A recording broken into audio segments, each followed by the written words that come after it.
Sú ľudia, ktorí hovoria o svetle. Sú ľudia, ktorí hovoria o letení nahor. Ďalší o pocitoch tepla a lásky. Ale ja som necítil nič také. Vôbec nič také. Jediné, čo som vnímal, bola neopísateľná hrôza. Keď som sa prebral, doktor povedal, že mi vlasy doslova stáli dúbkom. Bola to úžasná skúsenosť vedieť, že existuje život po živote. Toto sú všetní ľudia ako vy alebo ja, ktorí žili svoj normálny život a okamžik na to zomierali, bez toho, že by niekedy verili alebo vôbec počuli o posolstve spasenia. Prešli z tohto sveta do toho, ktorý je za ním, ale to, čo objavili, budilo hrôzu. Vrátili sa a toto sú ich skutočné príbehy. Je to veľmi ľahké byť ateistom, keď ste úspešní, ale je veľmi ťažké byť ateistom, keď ležíte na smrteľnej posteli. Dnes nás renomovaný kardiolog a spisovateľ dr. Maurice Rawlings prevedie po ceste, o ktorej hovoria len niektorí. Kričal som s tmy: Ježiš, prosím, zachráň ma. Počúvajte hlas človeka, ktorý počul ten krik. Toto je možno vaša jediná šanca, ako sa dostať bezpečne do pekla a späť.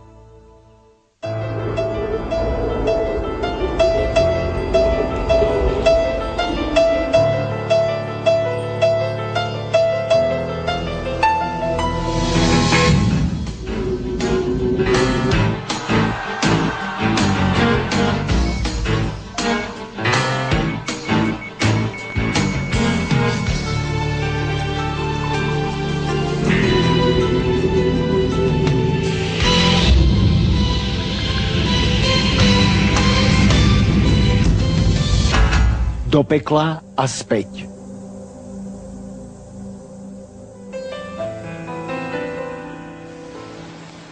Toto je rozprávanie o živote po smrti.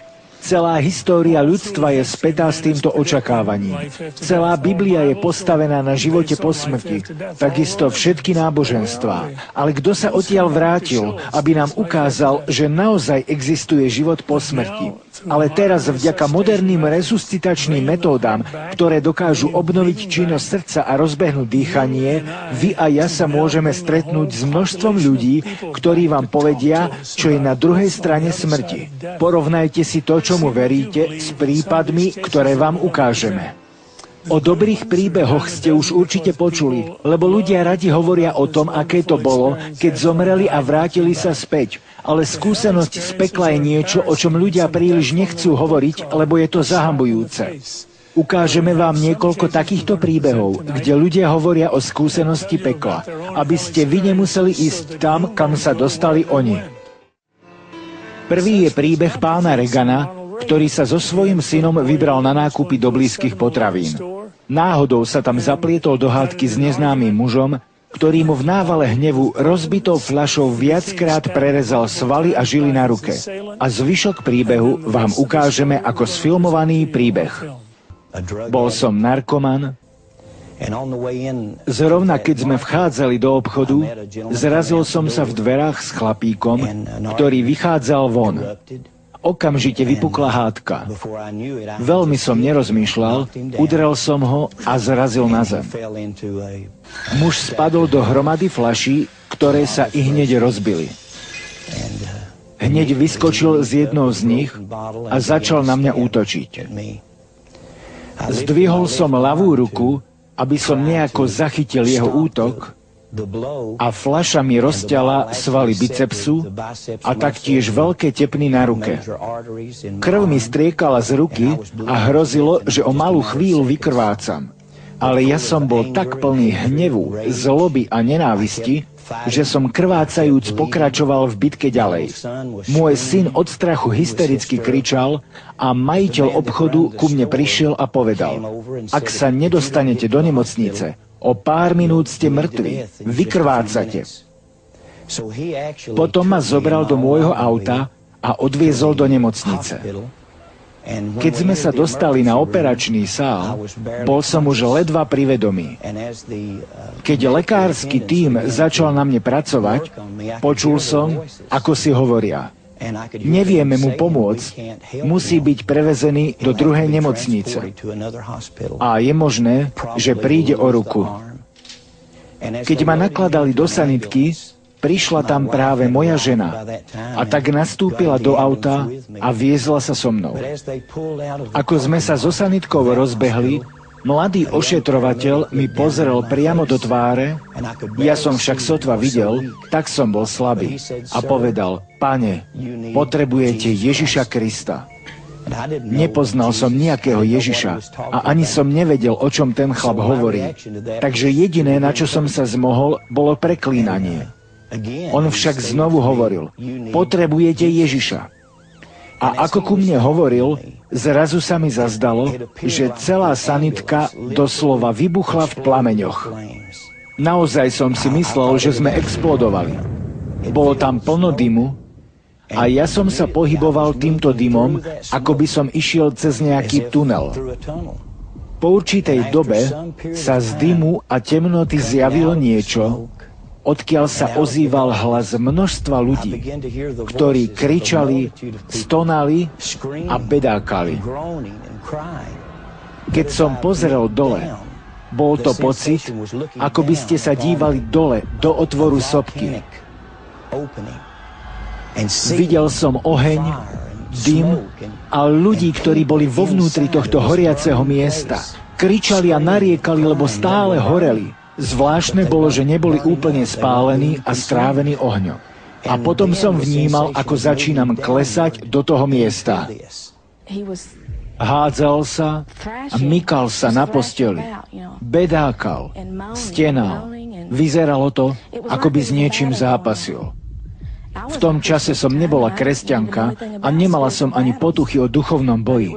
Ale bolo to pre mňa desivé, lebo ten zápas bol takmer hmatateľný. Bolo to akoby boj svetla a temnoty. Zdalo sa, že proti niečomu bojuje. Vtedy som nevedela to, čo viem dnes, že to, čo videl, bol obraz pekla. Najstrašnejšie však pre mňa bolo to, keď som začal spoznávať mnohých ľudí, ktorí sa tam zmietali v plameňoch. Bolo to, ako by mi objektív kamery priblížil ich tváre a ja som mohol rozoznať ich črty. Videl som ich agóniu, ich bolesť a frustráciu. A niektorí z nich začali volať moje meno a hovorili mi: Ronny, nechoď sem, odtiaľ to nie je nejaká cesta von, nejaký únik. Ak sa sem dostaneš, už sa nikdy nevrátiš von. Hľadel som na známe tváre. Bol tam muž, ktorý zomrel pri pokuse o vlúpanie, keď ho postrelili a vykrvácal na chodníku. Videl som tváre dvoch chlapíkov, ktorí zomreli, keď opití nabúrali s autom. Videl som ďalších, ktorí si kedysi urobili narkománsku party a zomreli na predávkovanie. Videl som ich agóniu a bolesť. Ale verím, že najbolestivejšia skúsenosť týchto ľudí bola osamotenosť. Depresia bola preto taká hlboká, lebo neexistovala nejaká nádej, neexistoval nejaký únik. Z toho miesta sa už nikdy nedalo ujsť. Cítil som zápach ako po síre, alebo spálenine po elektrickom zváraní. Ten zápach bol hrozný. Ako hľadím do tej diery, na toto miesto ohňa, kriku a mučenia, zrazu sa všetko zavrie do tmy. Keď otvorím oči, ležím v nemocničnej izbe v Knoxville, Tennessee. Moja žena sedí pri mne. Po celom tele mám množstvo štychov. Ruku sa síce podarilo zachrániť, ale mal som na nej vyše 100 štychov. Pozeral som do tváre mojej ženy, ale vôbec som si neuvedomoval, kde to som, ani som nevnímal nič okolo seba. Jediné, čo som mal pred očami, bolo to, čo som pred chvíľou videl. Mal na tvári veľmi čudný výraz. Vyzeral veľmi vystrašene. Povedal: neviem, čo sa to so mnou dialo, ale bol som na príšernom mieste. Presviečala som ho: celý čas ležíš tu v nemocnici. Ale on vytrvale tvrdil: nie, bol som niekde inde. Vysvetloval: neviem presne, čo to bolo, ale bolo to hrozné miesto. Stále počujem tie zúfalé výkriky. Stále cítim ten hrozný zápach. Stále si viem predstaviť tú horúčavu. A stále počujem hlasy ľudí, ktorých som roky poznal a ktorí na mňa kričali, aby som sa vrátil späť. Počas tých dní, ktoré nasledovali, som skúšal všetko možné, aby som na toto zabudol. Skúšal som sa opíjať, ale nešlo to. Skúšal som sa nadrogovať, ale nešlo to. Skúšal som všetko možné, len aby som to vyhnal z hlavy, ale nepodarilo sa mi to. Jedného rána, o niekoľko mesiacov neskôr, som prišiel domov, kde ma čakala žena. V noci som sa pokúšal opiť sa, ale nešlo to. Keď som vstúpil do domu a išiel do spálne, svetlo tam ešte svietilo, na posteli sedela moja žena a v lone mala položenú veľkú otvorenú knihu. Pozrela na mňa, jej tvár doslova žiarila a povedala: Ronny, dnes v noci som prijala Pána Ježiša Krista ako svojho spasiteľa. Nemusela mi veľa rozprávať. Naše životy boli naplnené agóniou. Ona vyrastala v Chicagu, jej otec bol pravidelným návštevníkom barov v južnej časti mesta a ona sama nevedela vôbec nič o Bohu, cirkvi alebo náboženstve. Jej tvár bola poznačená bolesťou a modrinami, ktoré jej zostali ako následok môjho hrubého správania sa, násilia, alkoholizmu a užívania drog. Boli časy, kedy som zmizol na mesiace a ona s deťmi netušila, kam som išiel. Teraz jej tvár vyzerala inak. Modriny úplne zmizli a úsmev nahradil žiaľ a agóniu. Pozerala na mňa a povedala: Ježiš ma dnes v noci zachránil. Išiel by si so mnou vypočuť si niečo o tom človeku nazývanom Ježiš? Na pár sekúnd som sa zamyslel. Už som skúsil v živote všetko iné a nič mi nefungovalo. K ľuďom, ktorých mám najradšej, moju ženu a moje deti, sa správam otrasne. A tak som súhlasil, že s ňou pôjdem. O pár týždňov neskôr, v nedeľu ráno, sedel som v miestnosti úplne vzadu, o Biblii som nevedel vôbec nič. Nevedel som, ako sa mám v cirkvi správať, keď sa ten muž postavil k pultu a začal čítať z Biblie, z Evanielia Jána. A začal práve týmito slovami: Hľa, baránok Boží, ktorý odníma hriech sveta. Keď povedal baránok, zaujal tým moju pozornosť. Nijaká iná časť Biblie by ma neoslovila, ale keď spomenul baránka, získal pozornosť tohto hriešníka so srdcom tvrdým ako kameň. Dôvodom bolo to, že keď som mal 9 rokov a vyrastal som ako veľmi chudobné dieťa v horách východného Tennessee, u otca, ktorý poznal len hnev, bitie a alkohol, tak naša susedka mi darovala maličkého baránka. Každý týždeň som musel ísť 2 kilometre, aby som sa dostal do školského autobusu. Keď som raz prechádzal cez jej dvor, zastavila ma a povedala: Synu, mám pre teba dnes dar. A ukázala mi maličkého baránka. Zobral som ho domov a stal sa mi priateľom. Jediným priateľom, ktorého som kedy mal. Boli sme takí dobrí priatelia, že ma po celý čas všade nasledoval a čakával ma, keď som vystúpil z autobusu a vracal sa cez lesy a polia domov. Keď som sa jeden večer vracal, môj baránok ma nečakal. A počul som otca, ako vykrikuje a nadáva. Keď som sa dostal k nemu, videl som, že na nejakom starom type auta vymieňa práve pneumatiky. Snažil som sa prejsť pomimo, lebo som nechcel, aby mi nadával, a tak som sa rozhodol obísť ho. Keď som sa dostal na druhú stranu auta, pozrel som dole a tam ležal môj baránok. Bielu vlnu mal zaliatu krvou a v tele mal zapichnutý veľký automobilový kľúč. Baránok sa predtým motal zvedavo okolo a môj otec v opileckom návale zlosti vrazil to, čo mal práve po ruke, do jeho tela. Keď som videl môjho baránka, môjho jediného priateľa mŕtvého. Začal som kričať ako 9-ročné dieťa. Bežal som do lesa volajúc: on zabil môjho baránka, on zabil môjho baránka. A v 9 rokoch nenávisť a násilie vnikli do môjho života a úplne ho ovládli. Od tohto okamžiku už som nikdy nebol ten istý človek. Keď ten pastor spomenul baránka, hneď ma zaujal. Potom povedal: Ježiš Kristus je Boží baránok, ktorý zomrel a vylial svoju krv, aby hoci kto chce, mohol mať nový začiatok. Bolo mu odpustené a mohol začať odznova. Po týchto slovách som sa postavil, aby som odišiel z miestnosti, lebo som si povedal: nikto ma nesmie vidieť plakať. Neplakal som od 9 rokov, nebojím sa nejakého stvorenia na celej zemi a nikto ma neuvidí plakať. Vstal som, že odídem, ale zrazu som sa otočil a začal kráčať do prednej časti miestnosti. Pomodlil som sa zvláštnu modlitbu.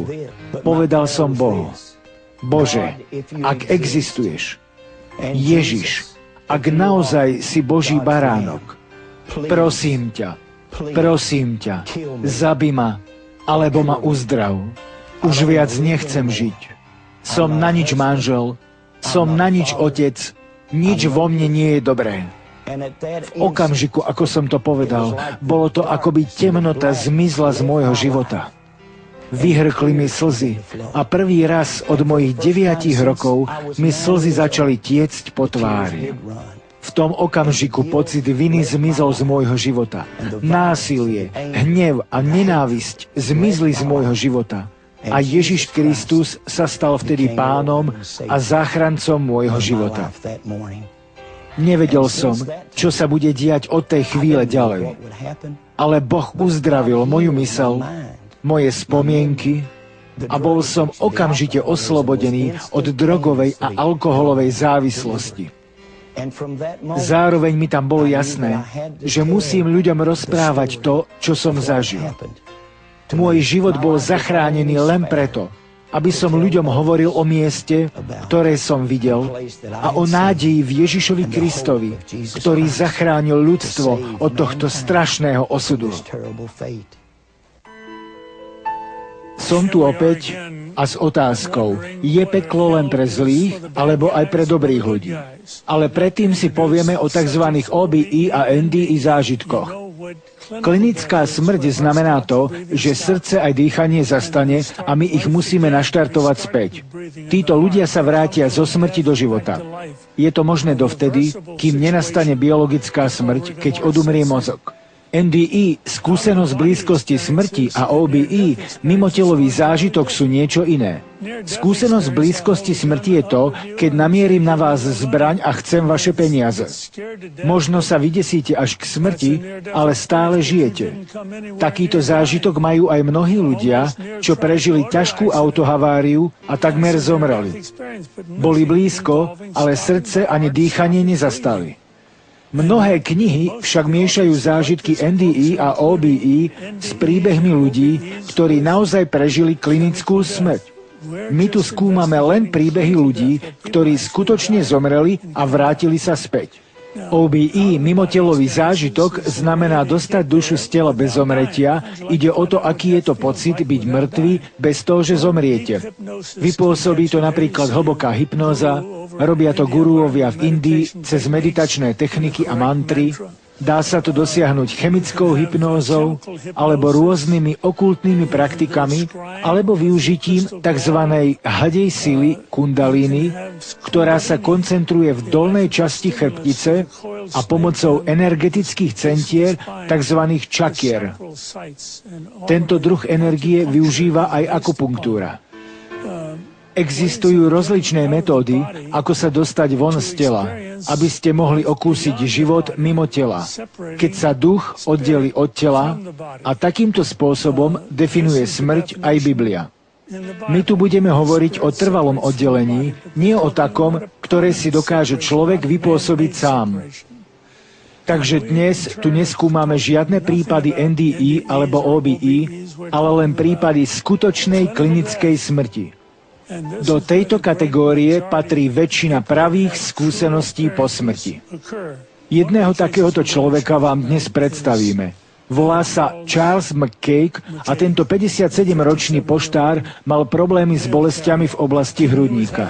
Zobrali sme ho na vyšetrenie a postavili ho na bežiaci pás, až sa táto bolesť objavila znova. Bol pripojený na EKG a to začalo ukazovať divné hodnoty. Vedeli sme, že má bolesti, ale než sme mohli zastaviť prístroj, pán Cake zrazu padol mŕtvy. Toto sa stáva veľmi, veľmi zriedka, takže sa nemusíte obávať EKG záťažového testu. Keď sa zrútil na zem, začal sa zmietať v krčoch ako väčšina ľudí tesne po smrti, keď srdce nedostáva krv do mozgu. Oči sa mu obrátili stĺpkom, zmodral a prestal dýchať. Sestrička začala s umelým dýchaním a ja s externou masážou srdca. Divná situácia nastala, keď som zastavil masáž, aby som pripojil kardiostimulátor. Keď som sa prebral, doktor povedal, že vlasy mi doslova stáli dúbkom a oči som mal vytreštené. Bol som vystrašený na smrť, naplnený hrôzou. Môj život by ste označili ako normálny. Dosť som navštevoval party, ale nič zlého sme tam nerobili. Keď som bol malý, chodieval som do kostola, lebo moji rodičia mi často hovorili, poď, ideme do kostola. Vôbec som si však neuvedomoval, čo znamená byť v cirkvi alebo prijať Krista, až do dňa, keď sa mi toto prihodilo. Keď som raz ráno pracoval, musel som odísť na kliniku v našom meste. Tam som chcel lekárovi povedať, že si myslím, že som asi práve dostal infarkt. Nakoniec som to nepovedal nikomu a tak ma poslali na kliniku, kde pracoval doktor Rawlings. Vyšetrovali ma tam 3 alebo 4 dní a potom ma dali na záťažový test. Počas testu si pamätám, ako som personálu povedal, že asi umieram, a že chcem zísť dole z pásu. A to je tá posledná vec, ktorú si vôbec pamätám. Keď som sa prebral, doktor Rawlings mi dával masáž srdca a spýtal sa ma, čo sa so mnou deje, lebo som vyzeral veľmi zdesený. Povedal som, bol som v pekle a potrebujem pomoc. Odpovedal, peklo si nechajte pre seba, ja som doktor a pokúšam sa zachrániť vám život. Na peklo potrebujete farára. Pokračoval v masáži a druhou rukou sa pokúšal zaviesť kardiostimulátor. Začal som upadať znovu do tmy a tak pokračoval v masáži, aby ma dostal späť. Pozoroval som, čo sa deje. Niektorí to popisujú, ako by lietali vo vzduchu pod stropom. Bol som nad všetkými a díval sa na to, čo robia. Stále som nariekal, prosím, pomôžte mi, nechcem sa vrátiť do pekla. Sestrička povedala doktorovi, musíte mu pomôcť. Doktor povedal, opakujte túto modlitbu po mne. Verím, že Ježiš Kristus je Syn Boží. Ježiš, zachráň moju dušu. Zachovaj ma nažive, aby som mohol žiť s tebou navždy. A keď zomriem, prosím, zachráň ma od pekla. Po tomto, keď som viackrát odišiel z tela, moje zážitky boli už len príjemné. Videl som svoju nevlastnú mamu, aj svoju mamu. Mama mi zomrela, keď som mal asi 5 mesiacov. Nikdy som nevidel jej fotku, ale aj tak som ju ihneď dokázal spoznať. Moja nevlastná mama zomrela asi pred 10 rokmi. Obe tam stáli spolu, ale ja som s nimi nemal vôbec žiadny kontakt. Jediné, na čo si pamätám, bolo to, že vystierali ruky smerom ku mne. Neskôr som si spomenul, že som si všimol niečo, o čom som vždy počul, ale teraz som si to overil. Doktor Rawlings sa ma spýtal, čo tým mienim. Odpovedal som, vždy som počul, že si nemôžeš zobrať peniaze so sebou a keď som si obzeral mami, nemali vrecka. Viem, že to znie bláznivo, ale chcel som si zapamätať všetko, čo som videl. Určite som vedel, že sa vrátim, aby som to vyrozprával. Po stretnutí s nimi nasledoval ďalší zážitok. Kráčal som po cestičke, ktorá bola olemovaná farbami, veľmi žiarivými farbami. Aj keď sa príliš nevyznám v umení, ale nikto, ani Rembrandt by nedokázal nakresliť takéto farby. Boli tak žiarivé. Obklopilo ma žiarivé svetlo A dodnes verím, že to bol Duch Svätý, ktorý ma obklopil a staral sa o mňa. Nikdy v živote som sa necítil tak dobre a tak bezpečne.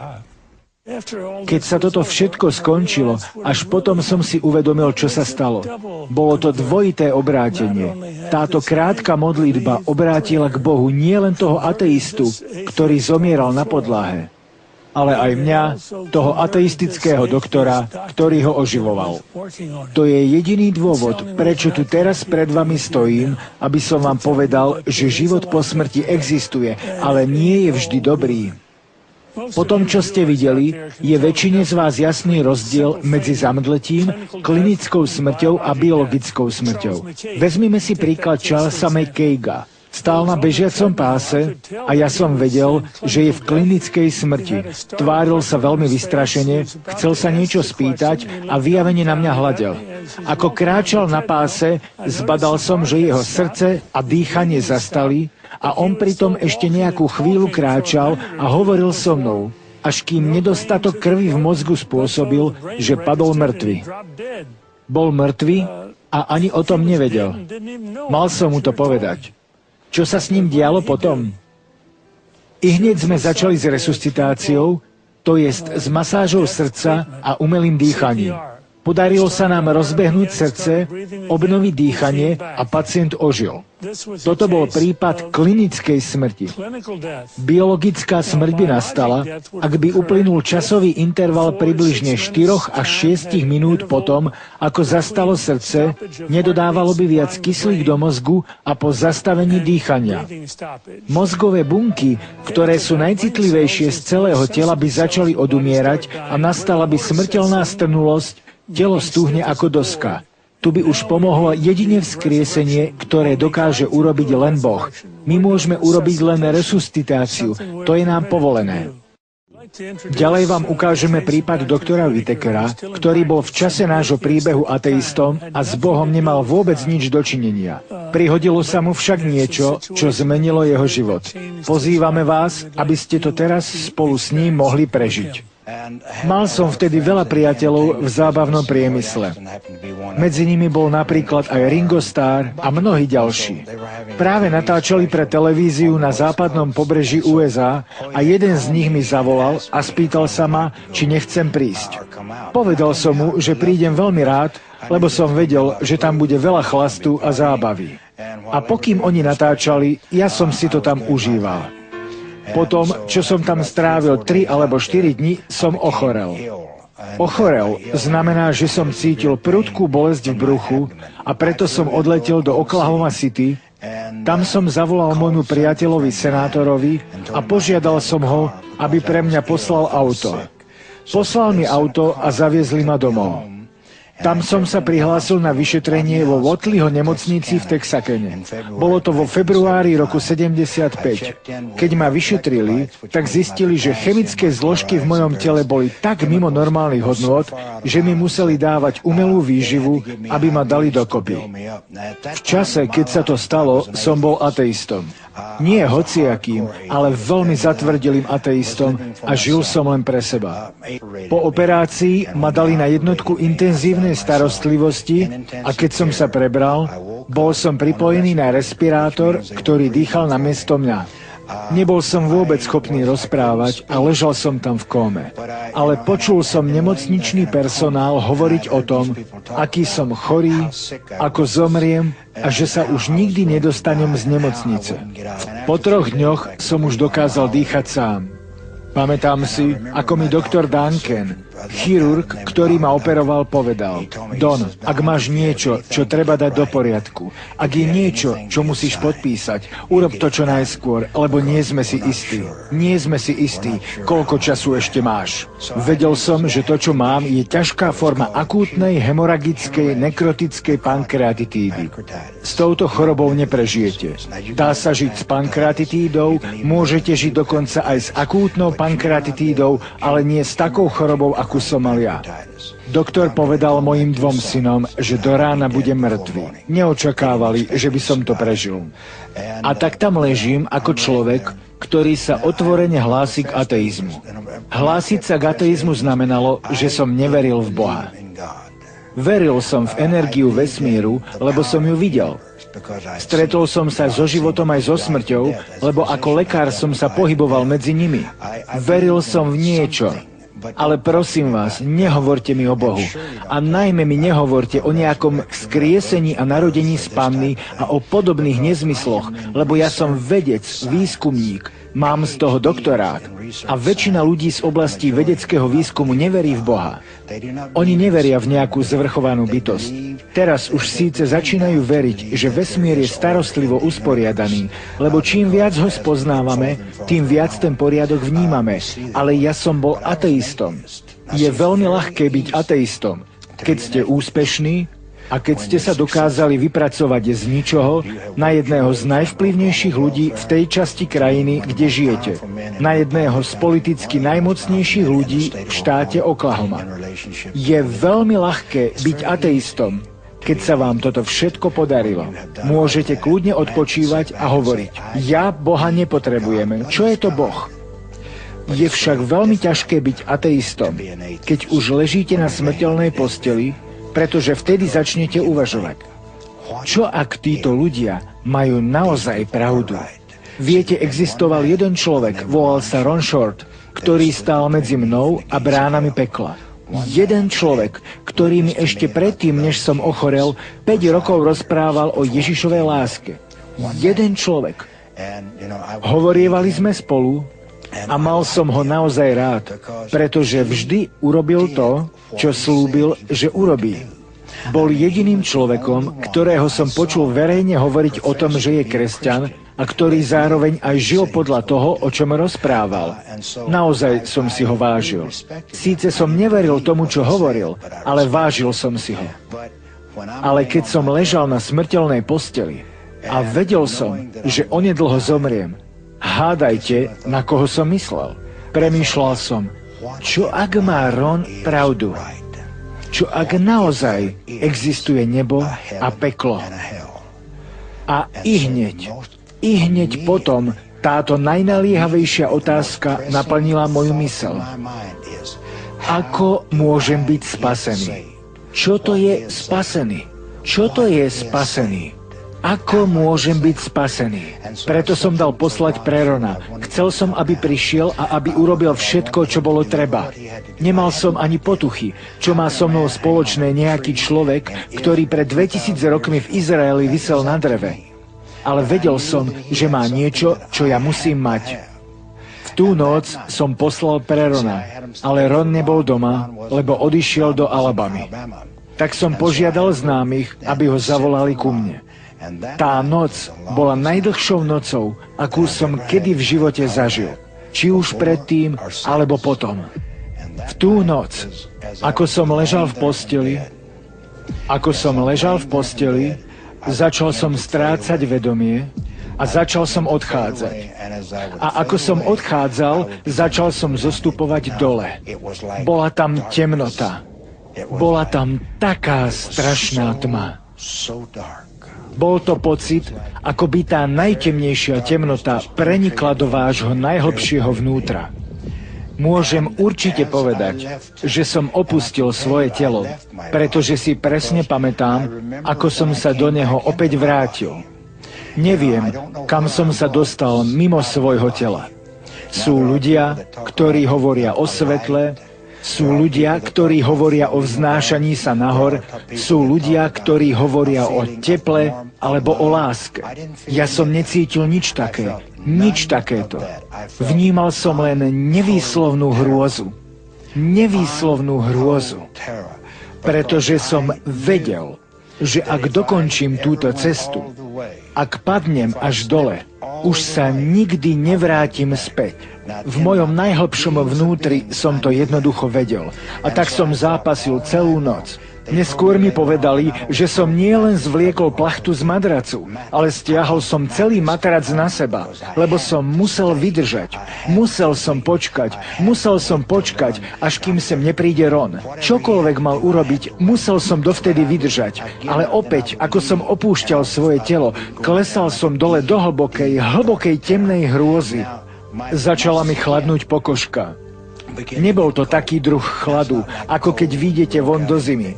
Nie, toto bol mrazivý závan, prenikajúci do špiku kostí mojich nôh a vnímal som, ako postupuje hore do celého tela. A znovu som opustil svoje telo a bol som v tej temnote, v tom prázdne. Pamätám si jeden návrat späť do tela, pretože keď som doň vošiel, bolo to takéto. Presne takéto. Cítil som úder v tele, moje fyzické telo zadunelo, keď som doň vošiel späť. Verte mi, je to ten najstrašnejší, najdesivejší zážitok, aký som kedy zažil. Zápasil som celú noc a nasledujúce ráno medzi 9:30 a 10:00 prišiel Ron. Vošiel a povedal: Doktor Whittaker, aké šance vám dávajú? Povedal som: Ron, hovoria, že nemám žiadnu. On na to: teraz je ten správny čas. Súhlasil som, máte pravdu.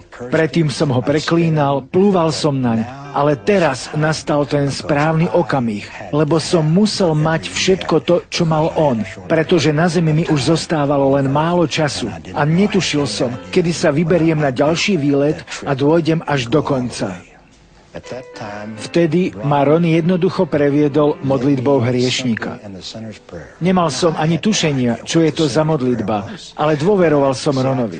Viedol ma v tom, čo sa mám modliť a povedal mi, že Ježiš zomrel za moje hriechy a že zomrel aj za hriechy celého sveta. Síce som tomu celkom nerozumel, ale ukázal mi v Božom slove, kde je to napísané. Musíte pochopiť, že ja som človek kníh. Veľkú časť svojho života, 25 alebo 26 rokov som strávil v knihách. Vo všetkých možných druhoch vedeckých kníh. Mám akademické vzdelanie z chémie a rôzne iné druhy vzdelania, až po doktora medicíny. Mnohostranné vzdelanie. A tak mi rozprával a ja som mu uveril, lebo je to napísané v tej knihe. Bola to pre mňa nová kniha a nazývala sa Biblia. A tak som nechal Rona, aby ma viedol v modlitbe hriešníka a opakoval som ju po ňom. Môžem vám povedať jednu vec. Zrazu na mňa zostúpil taký pokoj, aký som nikdy predtým nepoznal. Ron mi ukázal takéto miesto v Biblii. Tieto znamenia budú nasledovať tých, ktorí uveria. Budú klásť ruky na nemocných a tí sa uzdravia. Dnes chodím po tejto planéte a neužívam žiadny inzulín, žiadne enzymy, jem hocičo, na čo mám chuť. A každý deň Boh produkuje v mojom tele tie správne látky na to, aby som žil bez užívania akýchkoľvek liekov. Keď vidíte, ako sa slepé oči otvoria, vidíte chromých chodiť, malomocenstvo zmiznúť, keď to vidíte na vlastné oči, keď toto vidíte, nemusíte mať doktorát z jadrovej fyziky, aby ste zistili, že Biblia je pravdivá. Ako je to možné, že ľudia majú tak rozličné zážitky s peklom? Biblia nehovorí vždy len o ohni, ale spomína tiež vyhnanstvo, oddelenie od Boha, totálna temnota a zožieranie červami, ktoré nikdy nezomierajú. Väčšinou sú to však plamene. Existujú aj niektorí ľudia, ktorí si to miesto nevedia vizuálne predstaviť. Napríklad doktor Whittaker. Aj to, že niekto vidí anjela svetla, môže byť niekedy klamlivé. Napríklad Biblia spomína, že dokonca sám Satan sa dokáže premeniť na anjela svetla a podviesť mnohých. Aké svetlo ľudia videli na konci tunela, najmä ak sa jednalo o niekoho, kto vedel, že si nezaslúži dostať sa do neba. Takéto prípady sa vyskytujú. Ku podivu na opačnej strane sa nič také nedeje. Tí, čo sa ocitli v pekle, presne vedeli, kam patria. Bez vypytovania presne vedeli, prečo sú tam. Ježiš sám o tomto hovorí v Matúšovom evanjeliu. Ak Satan vyháňa Satana, ako obstojí jeho kráľovstvo? V tomto prípade to znamená, že Satan neukáže ľuďom realitu pekla, pretože by to pracovalo proti jeho kráľovstvu a jeho klamstvám. Nie, to nie je možné. Ale ako anjel svetla dokáže podviesť mnohých. Ale bez ohľadu na to, akú časť pekla tí ľudia zakúsili, či už to bola totálna temnota alebo oheň, na žiadne z týchto miest sa už nikdy nechcú vrátiť. Ježiš im povedal: Ja som cesta, pravda a život. Nik neprichádza k Otcovi, ak len nie cezo mňa. Biblia, Evangelium Jána. Náhodný prieskum ukázal, že mnohí ľudia neveria v ozajstné nebo a peklo. Mnohí z tých, ktorí veria v ich existenciu, majú rozdielne názory na to, ako sa človek dostane na jedno alebo druhé miesto. Neverím, že existuje peklo, ale verím v existenciu neba. Musí existovať niečo viac, než len naše krátke bytie na tejto zemi. Musí byť niečo, čo nasleduje za tým. Verím, že každý zaplatí za to, čo robil v živote. Ale neverím tak celkom tomu, čo Biblia hovorí o pekle ako o mieste ohnivých plameňov. Verím, že existuje nebo. Určite je nejaké nebo. Nie som si už taká istá o pekle. Ako ho vysvetlíte? Avšak nebo, áno, určite existuje. Nemyslím si, že je nevyhnutne potrebné chodiť do kostola, aby ste sa dostali do neba, alebo že musíte veriť Biblii. Jednoducho žite dobrým životom. Peklo je vyhradené pre zopár naozaj zlých ľudí. Snaď pre niekoho, kto zámerne niekoho zavraždí. Vražda je asi jediná vec, ja by som si myslel, za ktorú budete pikať v pekle. Nie som si naozaj istá, čo vás dostane do pekla, alebo ako sa dostať do neba. Skutočne to neviem. Myslím, že neexistuje nejaké nebo alebo peklo, iba posmrtný život. Neviem presne, aké to bude. Moja dcéra sa hlási k ateizmu, ale niekde v hĺbke myslí má predstavu o tom, čo očakáva potom, keď tento život skončí. A pre mňa toto je všetko, čo je treba. Nepotrebujem k tomu Boha. Ja verím svojim vlastným spôsobom viery, ktorá je viac menej metafyzickou vierou. Verím, že čokoľvek vnímate na zemi, aký máte pohľad na nebo, aké to tam bude, tak to je vaša osobná predstava a presne takýmto sa to stane, keď zomriete. Takže ak veríte, že je vo vás božský zdroj a že ste v svojej podstate dobrým človekom a ste šťastným človekom, tak to je to, čo sa vám stane po vašej smrti. Ale neverím, že budete potrestaní a pôjdete na ohnivé miesto, ak ste nežili svoj život tak, ako si organizované náboženstvá myslia, že ste mali. Mnohí ľudia sa pokúšajú zriediť posolstvo pekla a neba, keď hovoria, že žiadne z týchto miest neexistuje. Tak teda jedzme, píme a buďme šťastní. Ak sa nebudeme nikomu zodpovedať, neexistuje nejaký hriech. A ak neexistuje hriech, Kristus zomrel zbytočne. Ak Kristus zomrel zbytočne, na čo nám je Boh? Toto je nová filozofia náboženského hnutia New Age, ktoré tvrdí, že peklo neexistuje. Väčšina ľudí dúfa v to, že takéto miesto neexistuje. Sú ľudia, ktorí chodia do nemocníc, aby navštívili našich blízkych s posolstvom New Age, ktoré je presným opakom toho, o čom tu hovoríme. Je to tzv. NDE náboženstvo. Viera ľudí, ktorí mali skúsenosť blízkosti smrti. Pozri, ja som bol v nebi, hovoria pacientovi, ktorý zomiera. Videl som svetlo a vrátil som sa. Všetko je fajn. Neexistuje žiadne skladanie účtov ani nejaké peklo.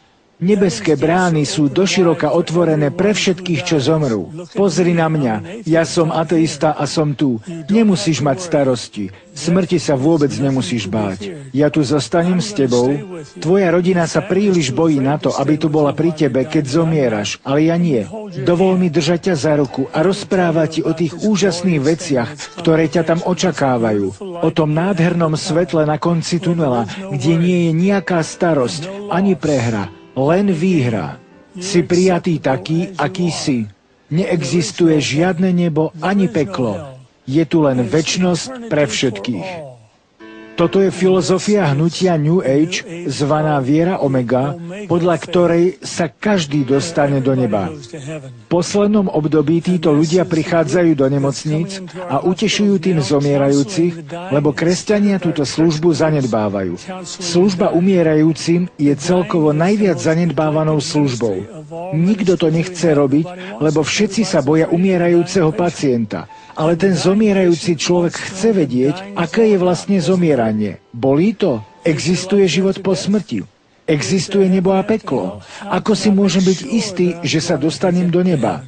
A vy im môžete povedať, že je to nezaslúžený dar od Boha a ako ho môžu dostať. Teraz vám chceme predstaviť Howarda Storma. Tento profesor literatúry a umenia navštívil so svojimi študentami Paríž, kde mu náhle praskla žalúdočná stena a vred, zapálila sa mu pobrušnica, nasledoval šok, náhla smrť, klinická smrť, resuscitácia a skúsenosť pekla. Ako 38-ročný vysokoškolský profesor, ktorý vyučuje o umení, som so skupinou študentov a mojou manželkou cestoval po Európe. Cestovali sme už 3 týždne a toto bol predposledný deň nášho pobytu. Keď sme boli v Paríži, o 11. hodine dopoludnia mi náhle praskla žalúdočná stena. Keď sa to stalo, pocítil som najprenikavejšiu bolesť, akú som kedy v živote zažil. Táto bolesť ma zrazila k zemi. Zvíjal som sa na zemi, reval som, kopal som okolo seba, stonal som a hulákal. A tak moja žena zavolala na recepciu a odtiaľ privolali rýchlu zdravotnú pomoc. Keď prišiel doktor, naložili ma do sanitky, lebo im bolo jasné, čo sa mi stalo. Sanitka ma previezla do mestskej všeobecnej nemocnice vzdialenej asi 12 kilometrov, kde ma dali na jednotku intenzívnej starostlivosti. Tam ma vyšetrili ďalší 2 doktori, ktorým bolo hneď jasné, o čo ide, a preto ma previezli na chirurgické oddelenie, ktoré bolo o pár blokov ďalej. Pretože tam práve nebol žiadny chirurg, ktorý by operoval, len ma tam odložili. Tak som tam ležal možno 8 až 10 hodín bez akýchkoľvek liekov a vyšetrení. Vôbec nikto si ma nevšímal a ja som čakal, kedy príde nejaký chirurg a urobí mi túto životne dôležitú operáciu. Bolo asi 8:30 večer, keď prišla sestra a povedala, že im je to veľmi ľúto, ale nemôžu dnes zohnať žiadneho chirurga a že ho zoženú zajtra. Keď to povedala, uvedomil som si, že je po všetkom.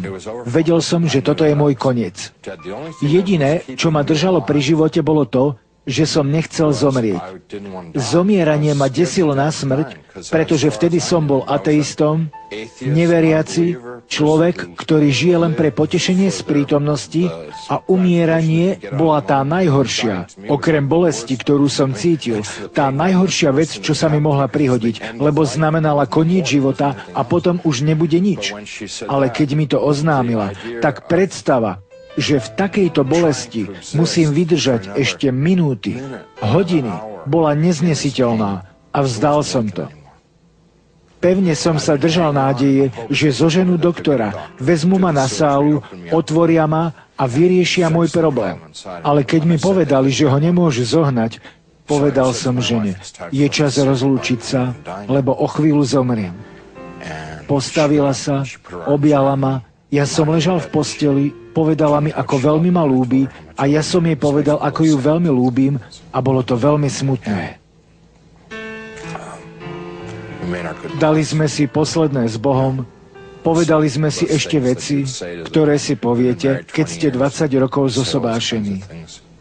Nemôžem o tom už hovoriť, lebo by som sa rozplakal. Potom sa posadila, lebo vedela, že nastal koniec. A ja som to vedel tiež. Bolo veľmi ťažké hľadieť na ňu, ako plače. Preto som zavrel oči a nechal som všetko tak a upadol do bezvedomia.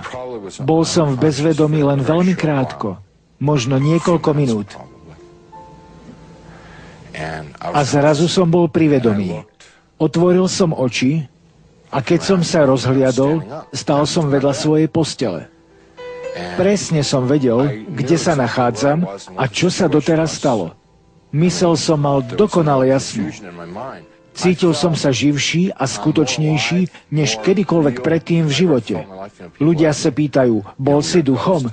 Naopak, bol som veľmi, veľmi živý. Keď som si obzeral izbu, všimol som si, že niečo je na posteli pod plachtou, nejaké telo.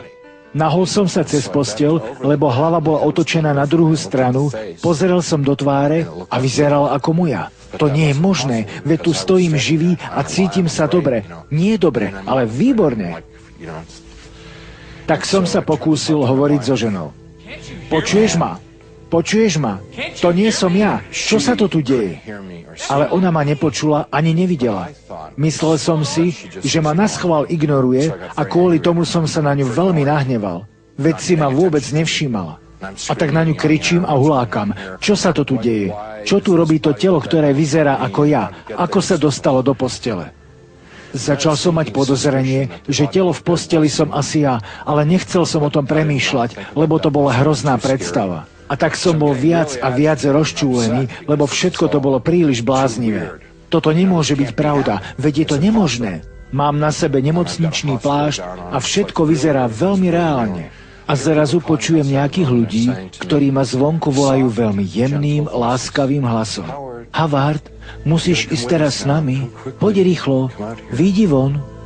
A tak som išiel k východu z miestnosti. Na chodbe boli nejakí ľudia. Chodba bola zatuchnutá, ani svetlá, ani tmavá, jednoducho šedivá. Stáli tam nejakí šedivo oblečení ľudia a to, čo mali na sebe oblečené, mohli byť uniformy nemocničných zamestnancov. Spýtal som sa, či ich poslali lekári, aby ma zobrali na operačný sál. Hovoril som im, že som vážne chorý, musím byť operovaný, inak by som mohol zomrieť, že som mal byť operovaný už pred 8 hodinami a všetko som vysvetlil. Odpovedali, vieme, chápeme vás. Havard, poď rýchlo, poď s nami. Už na teba čakáme. Opustil som izbu, ktorá bola čistá a jasná, a vstúpil do chodby, ktorá bola zatuchnutá a zahmlená. Nasledoval som tých ľudí a išli sme veľmi dlho. Čas tam však neexistuje, takže keď hovorím, že to trvalo dlho, je to len predstava, lebo na tom mieste neexistoval čas. Ale keby som to putovanie chcel k niečomu pripodobniť, musel by som ísť z Nashville do Louisville asi 300 kilometrov, tak dlho sa to zdalo. Ako sme spolu kráčali, obkolesili ma, postrkovali ma a bola tam stále väčšia a väčšia tma. Začali sa voči mne správať veľmi nepriateľsky. Na začiatku boli veľmi sladkí, aby ma nalákali ísť s nimi. Ale neskôr, keď sme sa dostali ďalej, začali na mňa hulákať. Pohni sa, nezdržuj, drž hubu, prestan sa už vypytovať. Boli veľmi protivní. A tak vchádzame do úplnej temnoty a ja som hrôzou celkom bez seba. Títo ľudia sú veľmi nepriateľskí a ja vôbec neviem, kde to vlastne som. Povedal som, už s vami nejdem ďalej. Odpovedali mi, už si takmer tam. Začali sme sa biť a ja som sa snažil újsť odtiaľ. Strkali do mňa, šklbali ma a bolo ich teraz veľa. Na začiatku ich bola len malá hrstka, ale teraz v tme ich boli stovky, alebo tisíce, ani neviem koľko. Hrali sa so mnou ako mačka s myšou. Keby chceli, mohli by ma zničiť, ale oni ma nechceli zničiť. To, po čom túžili, bolo spôsobiť mi bolesť. Vyzeralo to, že bolesť, ktorú som tam zažíval, im spôsobovala zvláštne potešenie a veľké uspokojenie. Je pre mňa veľmi ťažké rozprávať, čo mi urobili hneď na začiatku. Ani vám to nepoviem, len trochu. Pretože, ako to povedať, bolo to príliš hnusné. Spočiatku ma trhali zaživa, hrízli, driapali ma nechtami, škriabali ma a šklbali, trhali ma a hrízli. Pokúšal som sa brániť, skúšal som ich odohnať, chcel som od nich ujsť, ale bolo to ako vo včelom úle. Boli ich stovky všade okolo mňa. Napokon som zostal ležať na zemi, celý dotrhaný. Ubolený som bol všade, vo vnútri aj zvonka. Ale oveľa ťažšie, než fyzickú bolesť, som niesol emocionálnu bolesť z toho, čo sa mi práve prihodilo. Z toho totálneho poníženia, ktoré som práve zakúsil. Počul som svoj hlas. Nebol to hlas niekoho iného, ani Boží hlas, ani nič podobné. Bol to môj hlas a počul som ho hovoriť, ale ja som nerozprával. Snáď to bol hlas môjho svedomia. Nie som si tým istý, ale veľmi zreteľne som počul svoj hlas povedať: modli sa k Bohu. Napadlo ma. Aj keby som sa chcel modliť, už som zabudol, ako sa modlí. Uplynulo asi 23 rokov, čo som sa modlil naposledy. Ako to vlastne bolo? Keď som bol dieťa, modlívali sme sa na nedeľnej besiedke a v kostole. Čo sme to hovorievali?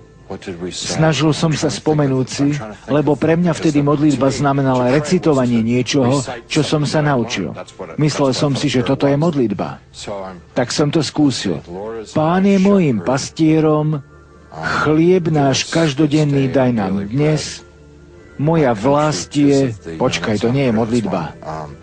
Keby som kráčal dolinou tieňa smrti, naši predkovia pred mnohými rokmi, všetko sa mi poplietlo a vôbec som si nepamätal, ako sa modliť. Ale ľudia, ktorí boli okolo mňa, vždy, keď som spomenul Boha, tí ľudia, ktorí ma napadli a zbili, vždy, keď som povedal Boh, vyzeralo to, ako by som ich len spomenutím Boha oblial vriacou vodou.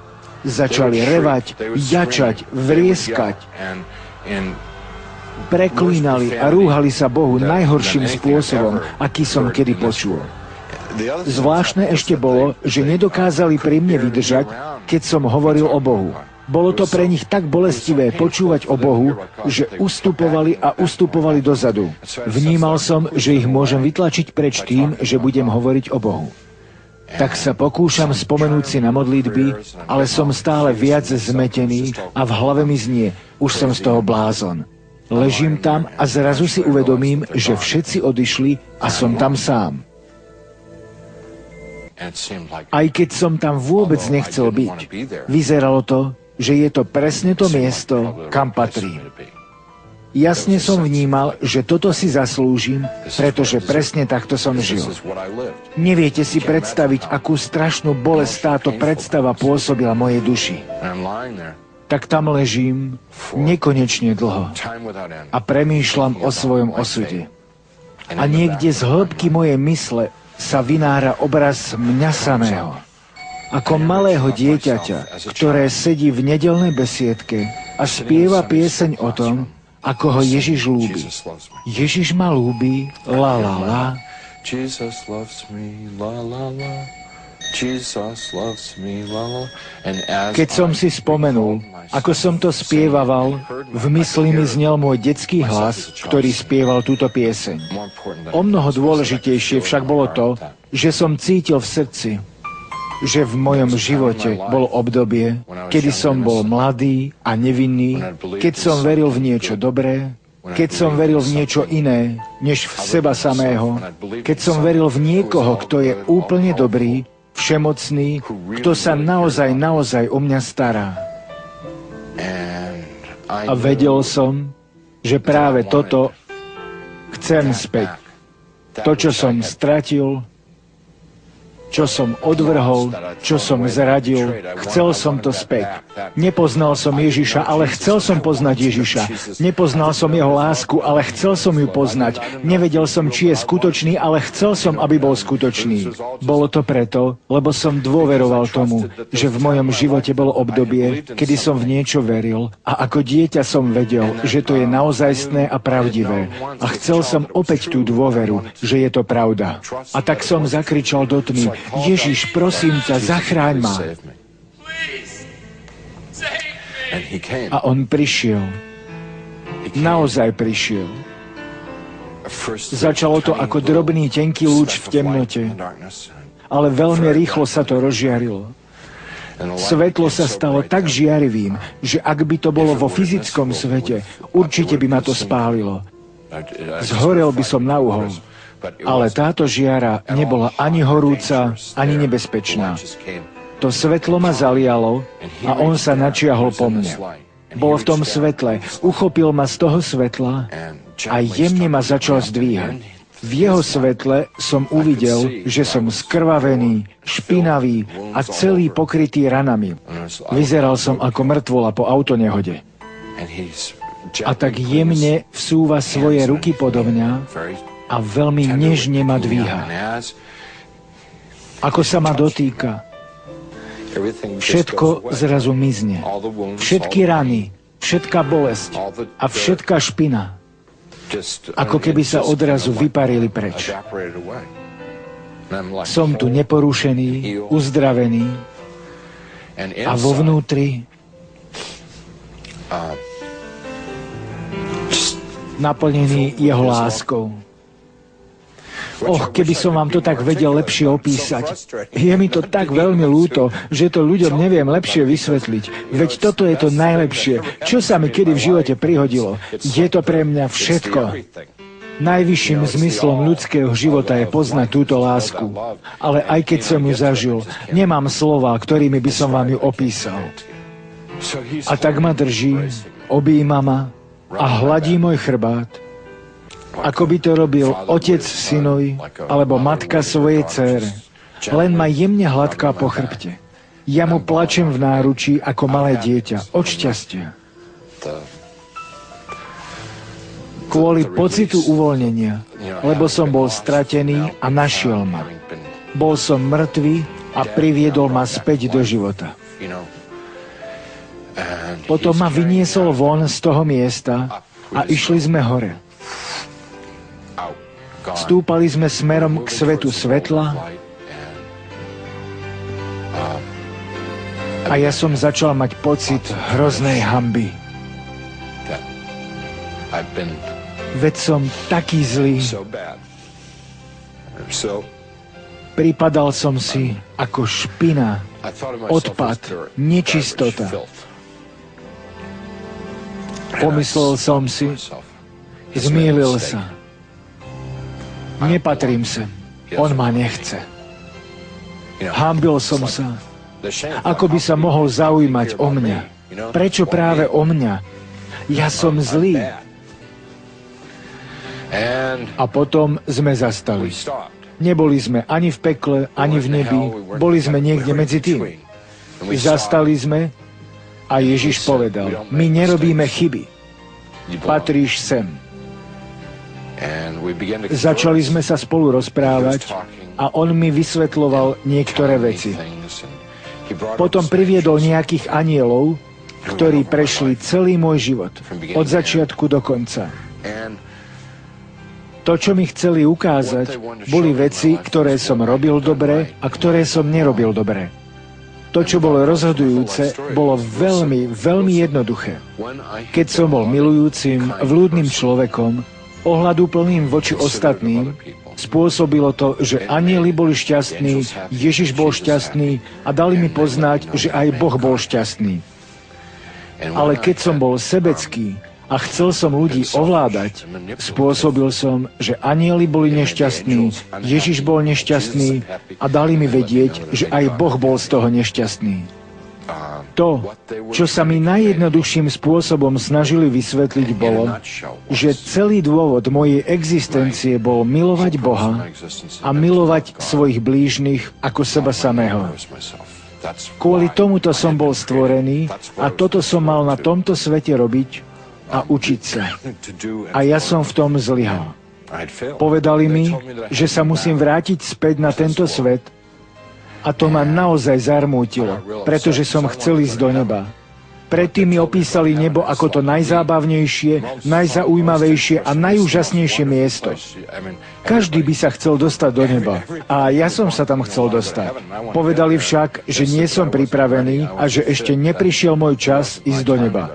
Teraz bol môj čas vrátiť sa späť na zem a usilovať sa žiť život tak, ako to Boh odo mňa chcel a kvôli čomu ma stvoril. Povedal som im, Ježišovi aj anjelom, že nebudem vedieť žiť na tomto svete bez nich. Povedal som, že mi to zlomí srdce, ak ma pošlú späť do tohto sveta, lebo oni budú hore a ja dole. Odpovedali, čo si to nepochopil? V čom je problém? Veď ti to práve ukazujeme.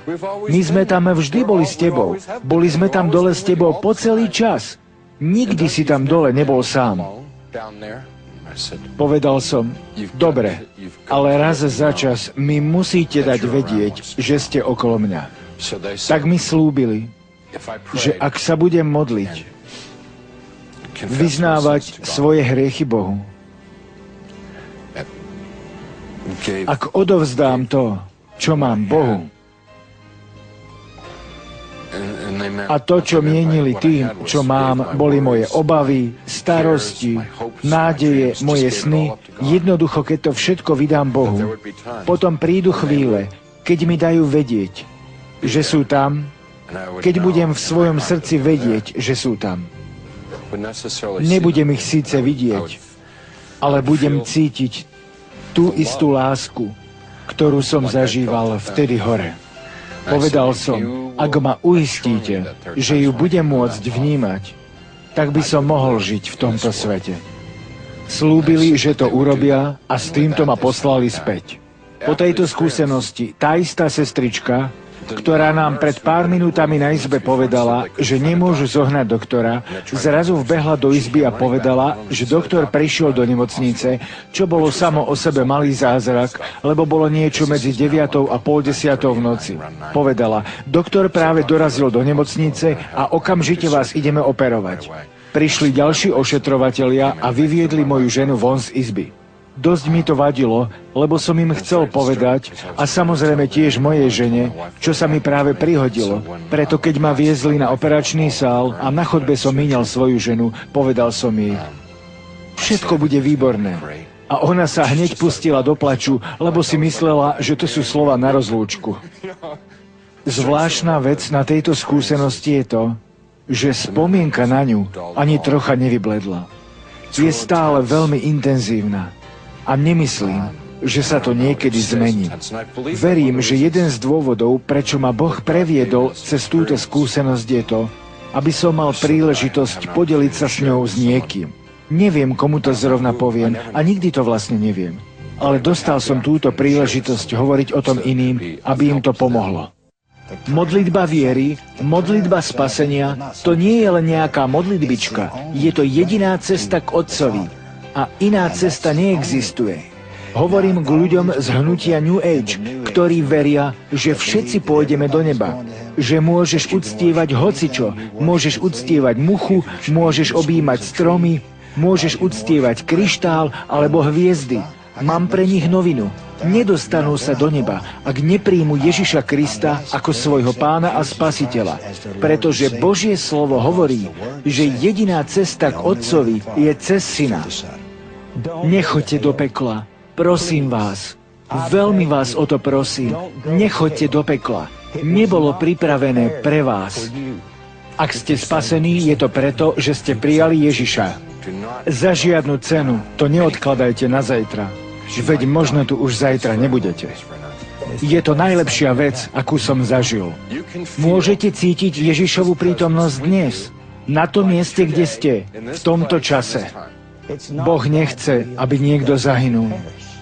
Nevedel som to. Nepoznal som Božiu lásku. Poznal som len nenávisť, násilie a zneužívanie.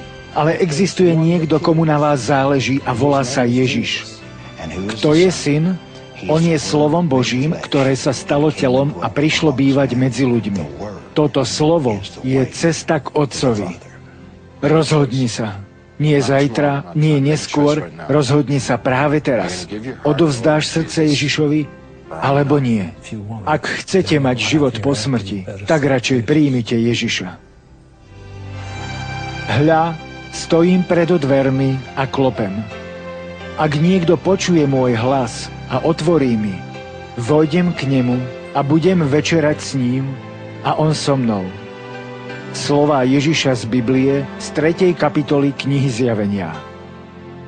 Priatelia, počuli ste dôkazy. Ste veľmi blízko k tomu, aby ste urobili to najdôležitejšie rozhodnutie vášho života. Existuje život po smrti. Zmenil sa úplne život tých ľudí, ktorých sme vám ukázali, pretože existuje nebo a peklo. Urobili ste niekedy v živote toto rozhodnutie? Ste si istí, že ak by ste dnes v noci zomreli, budete s Bohom zajtra v nebi?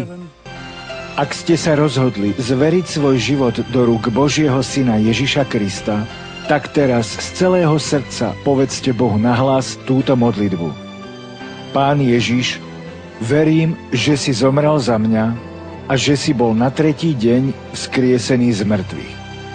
Som hriešnik, ktorý potrebuje Tvoju lásku a odpustenie. Vojdi do môjho srdca a očisti ma od mojich hriechov.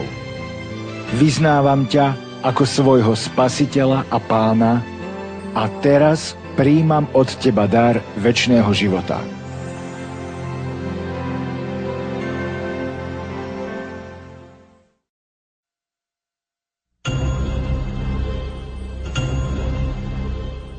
Aneta Weiss sa prebúdza v noci a vidí svojho manžela, ako sa na zemi nekontrolovane trasie a kričí. Práve sa vrátil z 23-minútovej návštevy pekla. Naozaj existujú anjeli? Sú nadprirodzené uzdravenia skutočné? Existuje život po smrti? Môže prísť ľuďom nadprirodzená pomoc z inej dimenzie? Je budúcnosť niekde predpovedaná?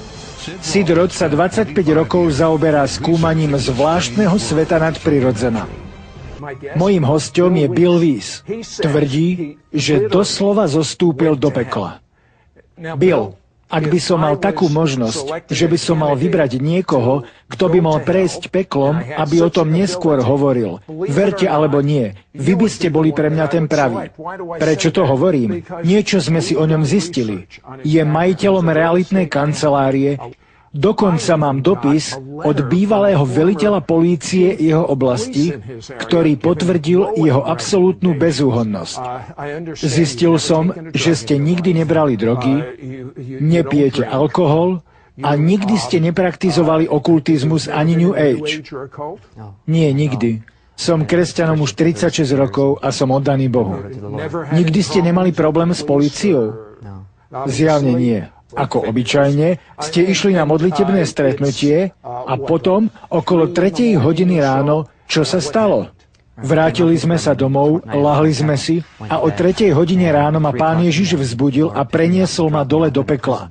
Zrazu som sa ocitol vo väzenskej cele. Vnímali ste, ako padáte dole, podobne ako niektorí ľudia vnímali, ako stúpajú hore do neba? Čo tým myslím? Počuli sme veľa príbehov o tom, ako sa ľudia dostali do neba, ale nedávno som čítal knihu, kde mnohí lekári píšu o tom, o čom neradi hovoria na verejnosti. Keď sa ich pacienti približujú k smrti, začínajú doslovne vidieť niečo, čo zrejme bude peklo a sú veľmi vystrašení. Takže ste padli dole a ďalej? Padol som dole a našiel som sa v cele. Hrubé kamene, mreže, presne ako si predstavíte celu. Vtedy som si vôbec neuvedomoval, kde som. Jediné, čo som vnímal, bola neuveriteľná horúčava, ktorá by ma za normálnych okolností okamžite spálila. Ale napriek tomu som žil. Keď som sa obzrel, uvidel som v cele dve bytosti. Vyzerali ako šupinatí jašteri. Boli obrovskí, merali asi 4 metre. Mali obrovské papule s veľkými zubami a veľké drápy. Pobehovali hore-dole ako zveri v klietke, zhovárali sa medzi sebou, strašne preklínali Boha a rúhali sa mu. Hovorili ste mi, že neskôr vám Ježiš povedal, že vám odoberal všetky spomienky na to, že ste kresťanom. Takže ste mali okúsiť, aké je to ako neveriaci skončiť v pekle. Áno, odobral mi spomienky na to, že som kresťan. Povedal mi to pri návrate späť. Takže som tam bol ako nespasený človek, ako niekto, kto ho odmietol hore na zemi. Keď som uvidel tie bytosti, tak som si neuvedomil, že sú to démoni, padli anjeli. A naozaj to boli oni. Nenávideli Boha aj mňa.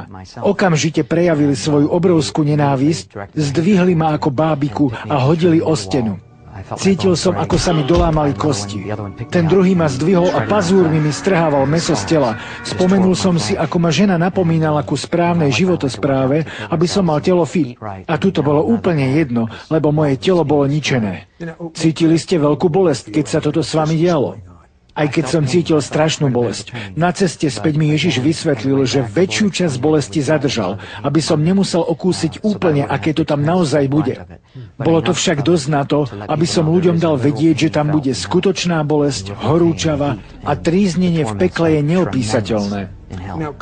Aj ste tam niečo počuli? Počul som výkriky miliónov ľudí, ktoré prichádzali zvonku celí. Nejako som vedel, že ľudia sú buď v podobných celách ako ja, alebo tam bolo veľké územie s ľuďmi v ohnivých jamách. To som videl. Tie výkriky boli neznesiteľné. Bolo strašné len vydržať počúvať ich, ale nebolo úniku. Museli ste ich počúvať. A boli tak hlasné a prenikavé. Pripomína mi to príbeh vietnamských veteránov. Zažili niečo, na čo už nikdy nemôžu zabudnúť. Na tie výkriky. Áno, na ten krik nikdy nezabudnem. Viem, že nie. Nejako sa mi podarilo pohnúť sa, aj keď som nemal silu, lebo v pekle nemáte ani štipku sily. Tak som sa pomaličky začal plaziť s vynaložením všetkej trochy energie, čo som tam mal. A oni ma nechali zatiaľ tak. Vyplazil som sa z cely a na jednej strane bola totálna tma, prevyšujúca akúkoľvek skúsenosť temnoty tu na zemi. Tú tmu ste mohli cítiť, bola hmatateľná. Pozerel som druhým smerom a boli tam plamene šľahajúce vysoko do oblohy. Videl som ich v diaľke a vedel som, že sú vzdialené 15 kilometrov. Besniaca ohnivá diera trochu osvetľovala okolie. Dosť na to, aby ste videli neplodnú krajinu bez najmenšej štipky zelene alebo nejakého života, len neplodná pustatina. Hneď na to ma uchopili démoni a vrhli ma späť do cely, aby ma ešte mučili. A potom som bol prenesený na pokraj ohnivej jamy. Bola obrovská, asi 2 kilometre široká, šľahali z nej zúrivé plamene a v jej vnútri bolo množstvo ľudí, ktorí zúfalo kričali, lebo boli pálení v tom ohni. Nechcel som tam ísť. Už aj tak tam bola strašná horúčava, ale za žiadnu cenu som nechcel trpieť ešte viac uprostred tých horiacich ľudí. Na brehu stáli démoni, ktorí ich sácali späť do plameňov. Tí ľudia sa odtiaľ nevládali dostať, ale keď sa pokúšali vyliezť von, démoni ich vždy sotili späť. Bolo hrozné vidieť, čo sa s nimi deje, ale aj ja som sa mal hrozne. Rozhliadol som sa a uvidel som množstvo démonických bytostí. Okolo mňa, pri vchodoch do jaskýň, v stenách, s rozličnou podobou a veľkosťou. Jedny obrovské, iné malé, pavúky, potkany, červy, hady, všetko odporné, čo si len predstavíte a medzi čím by ste nechceli byť. A všetci vás nenávideli. Tá nenávisť z nich doslova vyžarovala. Mali ste pocit, že by ste sa napokon mohli nejakým spôsobom dostať von z toho miesta? Nejako odtiaľ uísť? Nie, tam je vám všetko jasné a tam chápete večnosť. Vedel som, že sa už nedostanem von. Nikdy, nikdy, nikdy. A aj keď tam zažívate strašnú bolesť, aj tak najhoršie bolo oddelenie od Boha a beznádej, že už odtiaľ nikdy nevídete. Boh mi preto vymazal spomienky na Neho, aby som zažil pocity neveriacich ľudí, ktorí sú beznádejne stratení a už sa odtiaľ nikdy nedostanú von. Jedna z najmučivejších myšlienok tam dole bola spomienka na moju ženu. Boli sme si veľmi blízki a vždy som jej hovoril, že keby sa stala nejaká katastrofa, aj tak si ju nájdem. Ale tu som vedel, že už sa nikdy nedostanem von a nikdy ju už viac neuvidím.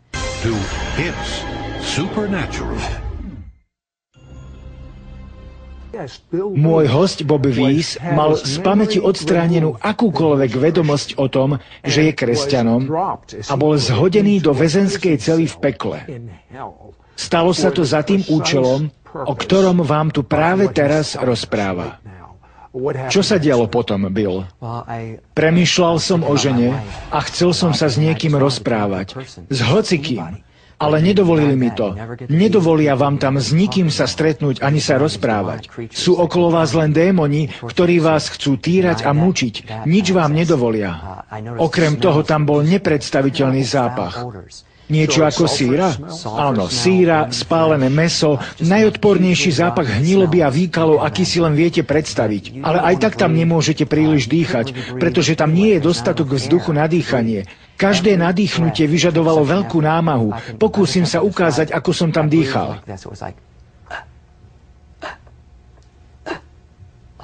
Sotva lapáte po dychu. Myslel som, že zomriem na nedostatok vzduchu, ale musíte tam žiť naveky v takomto stave. Hovorili ste, že je tam horúčava. A čo smäd? Mali ste pocit smädu? Strašný smäd.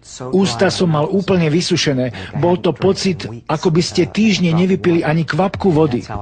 Tak toto bude naveky, bez kvapky vody. Biblia to opisuje v príbehu z Lukášovho evanielia, kde boháč v pekle prosí o jedinú kvapku vody. A takto tam aj je. Aká vzácna by tam bola tá jediná kvapka vody. Moja žena vie, ako veľmi mám rád vodu. Čo bolo ďalej? Pozoroval som zničenú, spustošenú zem pekla a niečo ma začalo dvíhať nahor. Nevedel som, čo to je, ale bola to Pánova prítomnosť, ktorá to spôsobila. Tak som mohol vidieť trochu viac z pekla. Videl som blčiacu ohnivú jamu s množstvom bedákajúcich ľudí v nej a malé ohnivé jamy, v ktorých horeli jednotliví ľudia. Všade plno démonov, ktorí ma chceli podriapať. Väčšina z nich bola prikovaná reťazami k stenám. Neviem to vysvetliť, ale boli pripútaní k stenám a bol som tomu veľmi rád, lebo ma nemohli dostať. Keď som ich videl, pomyslel som si, sú takí mocní, ako ten, čo ma v cele hodil o stenu. Bol som ako kus handry, mal úžasnú silu. Napadlo ma, kto môže odolať týmto bytostiam? Nikto. Ste tam beznádejne stratení na večnosť. Začal som pomaly stúpať do tmy.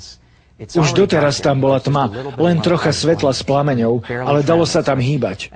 Ale ako som stúpal tunelom nahor, tma bola väčšia a väčšia, až som skončil v totálnej temnote. Bol som vtedy hrôzou celý bez seba. A práve v tom okamihu, keď som reval od zúfalstva, zrazu sa zjavil Pán Ježiš v oslnivom svetle. Čo ste vtedy pocítili, keď ste ho zbadali? Ako keď ste v jeden moment stratení na večnosť a sekundu na to vám Boh vráti pamäť a vy viete, že ste kresťan. Okamžite som vedel, že je to Ježiš a zvolal som, Ježiš, odpovedal, ja som to. Potom som sa zrútil a skolaboval som pri jeho nohách ako mŕtvy. A chcel som ho uctievať navždy, navždy. Chcel som mu ďakovať znovu a znovu za to, že ma zachránil.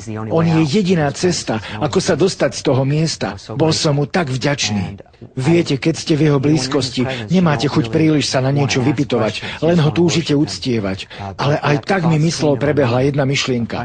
Pane, prečo si ma poslal na toto miesto? A on hneď odpovedal, pretože veľa ľudí vôbec neverí v peklo. Dokonca niektorí z tých, čo patria mne, neveria v existenciu pekla. Toto ma prekvapilo, ale počas našich rozhlasových vysielaní nám telefonovalo veľa ľudí, ktorí tvrdili, že sú kresťania a pritom neveria v peklo. Vaša skúsenosť je ojedinelá. Išiel tam preto, aby nám o tom podal správu. Uvedomujete si, že ak by sa tam dostal ako bežný neveriaci človek, už by sa odtiaľ nikdy nedostal von? Napadlo vás niekedy, aké by to bolo, keby ste tam museli byť na celú večnosť? Neviem si to ani predstaviť. Keď som tam bol, tak som si to vedel predstaviť a bolo hrozné žiť s myšlienkou, že už nikdy odtiaľ nevídete. Nikto tu hore na zemi nezažil takú beznádej, lebo tu sa dá aspoň zomrieť. Čo vám ešte povedal, keď vás zachránil? Povedal, že chce, aby som odkázal ľuďom, že on miluje ľudí a chce, aby nikto nešiel do pekla. Potom mi dal trochu pocítiť, čo on vtedy cíti v srdci. Videl som ľudí, ako jeden za druhým padali dole cez ten tunel, ktorým som vyšiel hore. A bolo mi ich tak ľúto, ale dal mi pocítiť, akú bolesť vtedy on zažíva v srdci. Plakal kvôli tým ľuďom, čo išli do pekla, lebo nechce, aby sa tam niekto dostal. Tak veľmi ho to zraňovalo, že ten kúsok jeho bolesti, ktorý mi dal pocítiť, som nevládal zniesť. Musel som ho požiadať, aby to zastavil, lebo som nedokázal zniesť ten malý kúsok z jeho pocitov. Takže najprv ste zažili, aké je to byť oddelený od Boha a nebolo to dobré. A potom ste cítili jeho bolesť nad ľuďmi, ktorí si zvolili ísť do pekla radšej, než by sa mali poddať Bohu. Presne tak plakal nad Jeruzalémom, keď tam pred 2000 rokmi prišiel. Plače kvôli ľuďom, čo idú do pekla. Zraňuje ho to viac, než si dokážete predstaviť, ale je spravodlivým Bohom. Naznačil vám, kedy sa chystá vrátiť na zem? Povedal mi len, odkážim, že prídem veľmi, veľmi skoro. A zopakoval to. Prídem veľmi, veľmi skoro. Počuli ste to? Myslíte si, že Bill zažil túto skúsenosť len tak pre seba? Bolo to pre vás. Ale vydržte chvíľu a ja sa idem povypitovať jeho ženy Anity, ktorá videla, aké to bolo, keď sa Bob vrátil späť. O chvíľu to uvidíte. Neodchádzajte. We'll be right back to It's Supernatural. Som tu späť s Billom a Anitou Weiss. Bill sa zaoberal bežnými záležitosťami života, keď zrazu jedného dňa začal padať dole a ocitol sa vo väzenskej cele v pekle, v naozajstnom pekle. Ježiš mu odňal všetky spomienky na to, že je kresťanom a tak okúsil, aké je to byť v pekle, nepoznať Ježiša a nemať najmenšiu šancu na to, aby ste to zmenili. Nijakú. Na veky tam. Ale potom, ako ste povedali, prišiel Ježiš, vysvetlil vám, prečo sa to stalo, lebo chcel, aby ste o tom povedali ľuďom a potom povedal, že sa vráti čoskoro. Anet, toto sa stalo okolo 3. hodiny ráno a v knihe je napísané, že v pekle strávil 23 minút. Povedzte teda, čo ste okolo 3. hodiny a 23. minúty videli a počuli. Bola som v najhlbšom spánku a viem, že bolo presne 3:23, lebo po zobudení som pozerala na budík, kde svietilo toto číslo. Počula som výkriky a Bob nebol vedľa mňa, tak som zišla dole do haly. Tam som ho našla v stave, v akom som ho nikdy nevidela. Ak by ste ho poznali, je byl emotívny? Nie. Je vyrovnaný? Je veľmi pevný, vyrovnaný, tichý a rezervovaný od prirodzenosti. Je frfloš? Nie, nikdy sa na nič nesťažuje. Ako to povedať? Jeho nálada nezvykne lietať hore-dole. Stabilný. Je veľmi stabilný človek. Čo teda vlastne robil, keď ste ho vtedy uvideli? Čo ste počuli? Našla som ho ležať na dláške v obývačke. Držal sa za hlavu a kričal. Pán ma zobral do pekla, modli sa za mňa, aby ten strach odišiel z mojej mysle. Nevedela som, čo robiť. Spočiatku som bola v šoku. Napadlo ma, či práve nedostal infarkt, lebo keď som ho našla v takomto stave, rozmýšľala som, čo sa to deje. Tak som prišla k nemu a začala sa modliť. Nestalo sa predtým nič zvláštne, čo by vás varovalo? Nič čudné v jeho reči alebo správaní sa? Nie. Boli sme predtým na modlitebnom stretnutí, vrátili sme sa domov a išli spať ako inokedy. Nič zvláštne sa nedialo. Dobre. Len vy mi môžete dať odpoveď na moju otázku. Mal rád Boha predtým, má ho rád aj teraz. Hovoril všetkým, ktorí žili okolo neho o tom, že Ježiš Kristus je skutočný ešte pred touto udalosťou? Áno, už predtým mal takú povahu, že sa snažil o tom ľuďom hovoriť. Aj svojim zákazníkom o tom hovoril. Ale po tejto skúsenosti sa to zmenilo. Bola v tom naliehavosť. Musíme zatelefonovať známym, musíme volať rodine, musíme odcestovať tam a tam. Bill, prečo? Realita pekla spôsobí, že si uvedomujete, že toto miesto je definitívne, navždy. Musíme otvoriť ústa, ak nechceme, aby tam ľudia išli. Cítil som, že musím urobiť všetko, čo sa dá za ten krátky čas, čo nám tu Boh dal a hovoriť o tom každému, komu sa len dá. Keď ste boli mladí, zažili ste niečo, čo mohlo byť váš koniec. Plávali ste a napadol vás žralok a chcel vám odhryznúť končatinu. Nohu či ruku? Nohu. Surfovali sme s priateľom a 3-metrový žralok tigrovaný ma stiahol z dosky, rozhryzol ju na poli, chytil ma za nohu a ťahal dole. Len zázrakom ma potom nechal. Môjmu priateľovi vedľa potom odhryzol nohu a museli ho vytiahnuť na breh.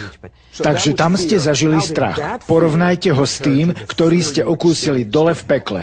Strach zo žraloka bol hrozný, ale bolo to úplne nič oproti peklu. Nedá sa to vôbec porovnať. Takže predpokladám, že od okamihu, keď ste sa vrátili na zem, ste každému hovorili o vašom zážitku. Áno, ľudia mi nemusia veriť. Nejde o to veriť mne, ale tomu, čo Biblia hovorí o pekle. Našiel som v nej peklo spomenuté 150 krát. Počkajte, v peklo ste verili aj predtým, tak v čom je teraz rozdiel? Vedel som aj predtým, že je tam oheň a bol som vďačný Bohu, že ma od neho zachránil. Ale nikdy som si neuvedomil krutosť toho miesta, ako strašne tam trpíte. Vaše telo je pálené skutočným plameňom, nie je to žiadna metafora. Trpíte smedom, hladom, nikdy nezaspíte, ste tam veľmi vyčerpaní, ale nikdy si neodýchnete, nikdy sa s nikým nestretnete, vaša mysl si všetko pamätá a je to na večnosť. Aj jedna z týchto vecí by vás normálne zabila, ale tu na to stále pokračuje. Zakúsili ste strach aj potom, čo ste zažili túto príhodu?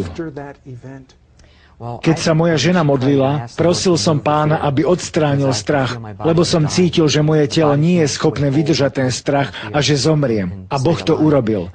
Milostivo zobral ten pocit strachu, ale spomienky na peklo mi nechal. Takže si pamätám na to, aké to bolo, ale nemusím zažívať ten hrozný pocit strachu, ktorý som zakúsil. Ale aj tak trvalo rok, kým sa to vo mne utíšilo. Počas toho roka som chcel každého chytiť, zatriasť ním a dať mu vedieť, že existuje skutočné peklo a že Boh nechce, aby tam niekto išiel.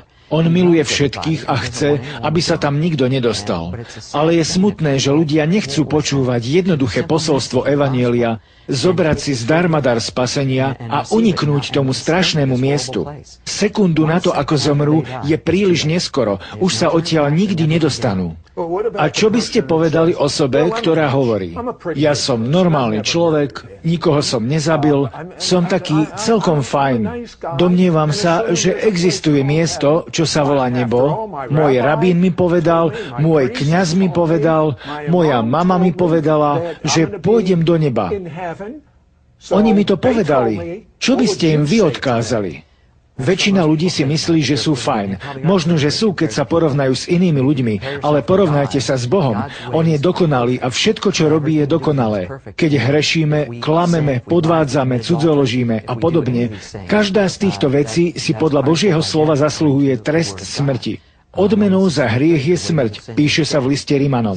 Takže bez ohľadu na to, ako dobrý vyzeráš, tvoja dobrota veľmi rýchlo vybledne v porovnaní s Božou dobrotou. A preto potrebuješ spasiteľa. Všetci sme zhrešili a sme na jednej lodi. Potrebujeme spasiteľa, inak pôjdeme na to miesto mučenia. Anet, vy ste nič podobné nezažili? Vďaka Bohu nie. Ako Billov zážitok ovplyvnil váš život? Myslíte si, že mal halucinácie? Čo si naozaj myslíte? Ale na rovinu. V žiadnom prípade nie. Poznám Billa, jeho charakter a bezúhonnosť. Žije medzi ľuďmi, ktorí ho poznali dávno predtým, než sme sa spoznali. Takže verím každému slovu, ktoré povedal, že to tak naozaj bolo. Myslím, že najviac ma to ovplyvnilo v tom, že som porozmýšľala nad svojim životom a teraz viac chcem nasledovať Boha, poznať ho, žiť pred ním v svetosti ako kresťan, lebo slovo kresťan už často stráca pôvodný význam, čo vlastne znamená. Odvtedy som zatúžila viac poznať Boha. Zároveň mi to dalo oveľa viac súcitu k ľuďom. Uvedomila som si svoju sebeckosť, lebo toľkokrát som nepovedal ani slovo, lebo som sa necítila takzvane vedená hovoriť ľuďom o Bohu. Bill, rozčuľujú vás ešte bežné denné nepríjemnosti? Keby som videl to, čo vy, tak všetky ostatné veci sú také nepodstatné v porovnaní s touto realitou. Veci, ktoré nás v živote rozčuľujú, sú také krátkodobé a dočasné. Stačí chvíľa a sú preč. To, čo je naozaj dôležité, sa týka večnosti a má to potešiť Boha. Ako obaja viete, ja som Žid a pred 35 rokmi Ježiš vošiel do mojej izby. Úplne prvá vec, ktorú som vtedy zakúsil, bol jeho šalom, jeho pokoj. Ten pokoj bol doslova hmatateľný. A viete čo? V tej chvíli som nevedel, čo to je byť ustarostený. Išiel som spať a bolo mi jedno, či budem žiť alebo zomriem. Keď vošiel do spálne, jediné, na čo som myslel, bola láska, zmysel života, predurčenie. Je mi jedno, čo ste počuli o Ježišovi. Možno ste celý život chodili do cirkvi, synagógy alebo mešity. Hovorím vám, aby ste požiadali Boha Abraháma, Izáka a Jákoba, aby vám urobil Ježiša skutočným. Urobte pokánie zo svojich hriechov, povedzte Bohu, že je vám to ľúto a že chcete poznať Ježiša. Naozaj existujú anjeli? Sú nadprirodzené uzdravenia skutočné? Existuje život po smrti? Môže prísť ľuďom nadprirodzená pomoc z inej dimenzie? Je budúcnosť niekde predpovedaná? Sid Roth sa 25 rokov zaoberá skúmaním zvláštneho sveta nadprirodzena. Nebo, peklo, to sú reálne veci. Nie je to žiadna fantázia. Ale vy sa musíte rozhodnúť sami. Chcem vám predstaviť môjho hostia, Mary Catherine Baxter. O 2:00 hodine ráno ste mali neočakávanú návštevu. Povedzte mi, čo sa stalo? Modlila som sa a zjavil sa mi Ježiš Kristus v ľudskej podobe. Moju izbu naplnila oslnivá žiara a keď ustúpila, stál tam Ježiš a povedal: Zjavil som sa ti s tým zámerom, aby som ťa zobral na cestu a ukázal ti hlbiny, muky a rozličné úrovne pekla. To, čo ti ukážem, je posolstvo pre celý svet, nie len pre pár ľudí. Vysvetlil mi, že uvidíme hrôzu, trápenie a žiaľ, lebo sa budeme rozprávať s ľuďmi, čo sú v pekle, a ja to mám zapísať. Keď ste navštevovali peklo, bol tam niekedy okamžik, kedy ste okúsili presne to, čo ľudia zažívajú dole v pekle? Áno. Povedzte mi o tom. Stalo sa to 2-krát počas 20. dňa v pekle. Chodila som do pekla počas 30 nocí, vždy na 3 hodiny. 30 nocí? Určite ste si želali, aby to už skončilo. Samozrejme. Teraz sa nám o tom ľahko hovorí. Trápi ma to kvôli ľuďom, čo sa dostanú do pekla. Sú stratení navždy a nemajú už žiadnu nádej. Takže začnime. Kde sa nachádza peklo? Je uprostred zeme, má tvar ľudského tela ležiaceho na chrbte. Má rozličné úrovne, stupne a rozličné ohne mučenia. Ako sa tam niekto dostane? Cez brány pekla. Majú podobu tunelu, vyzerajú ako tornáda, čo rotujú a stúpajú do atmosféry, ale sú spojené so zemou. Oni ich volajú tunely, ale Ježiš ich nazval bránami pekla. Ľudia, ktorí odmietajú Boha, doslova zostúpia cez tieto brány do pekla. Vráťme sa však k mojej pôvodnej otázke. Aký je to pocit, keď sa ocitnete v pekle ako človek, ktorý je oddelený od Boha? Bola to, myslím, 20. noc, keď mi Pán povedal: Neuvidíš ma, ale budem s tebou. A musíš zažiť niečo, čo ti potvrdí realitu toho, čo si videla. Aby si bola absolútne istá, že toto je skutočnosť a nie predstava. Keď to povedal, zmizol a nevidela som ho. Okamžite som zacítila prítomnosť zla, obstúpili ma démoni, chytali ma a hovorili: Tvoj Ježiš ťa opustil. Keď sa ma dotýkali, ako by mi milióny žiletiek rezalo telo. Aj keď som bola duch, všetko som cítila, hoci moje telo ležalo hore v spálni. Všetko som vnímala, výkriky a bedákanie mŕtvych, a aj to, prečo sú v pekle. Prišiel ďalší démon a povedal: Strčíme ťa do cely, lebo Ježiš ťa opustil. A vysmievali sa zo mňa. Dali ma do väzenskej cely, kde oheň siahal až po moje nohy a pálilo to. Sit, aj keď som bola v duchu, skutočne som cítila, že mám nohy v plameňoch. Mala som ich spálené a od bolesti som kričala a pýtala sa: Ježiš, kde si? A začala som citovať Božie slovo. Ako som to urobila, démoni začali kričať a ustupovať. Ako som hovorila o krvi Ježišovej, o tom, že som spasená a nepatrím tam, ale bola som tam ako stratený hriešnik, presne na jeho mieste. Hovorili ste, že ste boli schopná vnímať bolesť. Vnímali ste tam aj nejaký zápach? Hrozný. Zápach síry, zhnitého spáleného mäsa. Vzduch bol tak ťažký, že ste tam ledva dýchali. Čo však ešte bolo strašné, boli výkriky mŕtvych, bedákanie a plač z lútosti nad tým, že odmietli Ježiša. A démoni im pripomínali, že mohli mať Ježiša, mohli byť znovu zrodení a zachránení na večnosť od tohto zatratenia. Mohli by ste mi popísať jeden prípad človeka, ktorý tam bol a rozprával sa s Ježišom? O čom hovorili? Ježiš hovoril s mnohými, ale najviac mi zostala v pamäti jedna žena. Kedysi kázala Božie slovo, ale jej muž neodolal pokušeniu a vyspal sa s inou. Potom sa jej s tým priznal a prosil ju o odpustenie, ale ona povedala: Nie, nikdy ti neodpustím. Skončila v pekle. Aj keď sa to stalo dávno, stále mala v srdci toľko horkosti. Ježiš jej povedal: Mala si žiť to, čo si kázala. Mala si mu odpustiť a pochopiť ho. Namiesto toho si sa poddala diablovi a hriech nenávisti vstúpil do tvojho srdca. Toto jej povedal Ježiš. Spýtam sa vás niečo. Keď vás prevádzal peklom, pokúšali sa s ním nejakí ľudia rozprávať. Ako vyzeral takýto dialóg? Mnohí s ním hovorili z rozličných národov a jazykov, ale on rozumel všetkým. Keď sa ľudia dostanú do pekla, sú zadelení podľa hriechov, ktoré páchali na zemi. Napríklad klamárov dajú medzi klamárov. Takže sú tam akoby skupiny ľudí? Áno, tak ako Biblia opisuje rozličné skutky telesnosti v liste Galatianom. Keď Kristus chodil medzi nimi, vystierali k nemu ruky.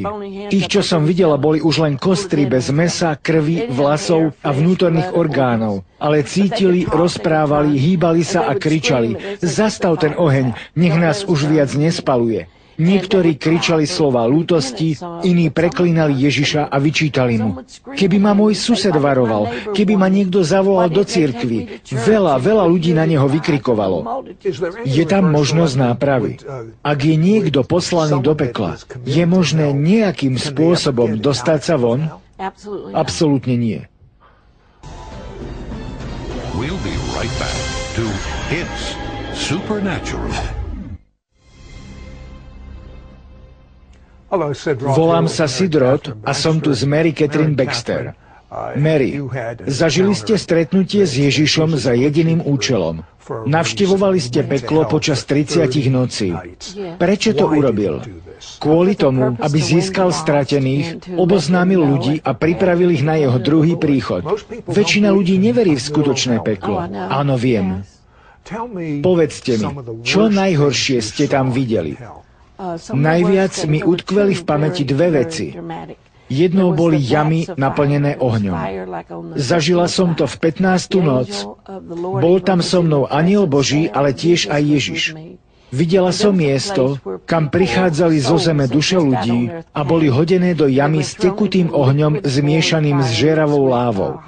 Toto bol Boží súd nad ľuďmi, ktorí počuli pravdu, poznali ju, ale vedome vzdorovali Bohu, rúhali sa mu, alebo učili iných falošné učenia a zviedli ich.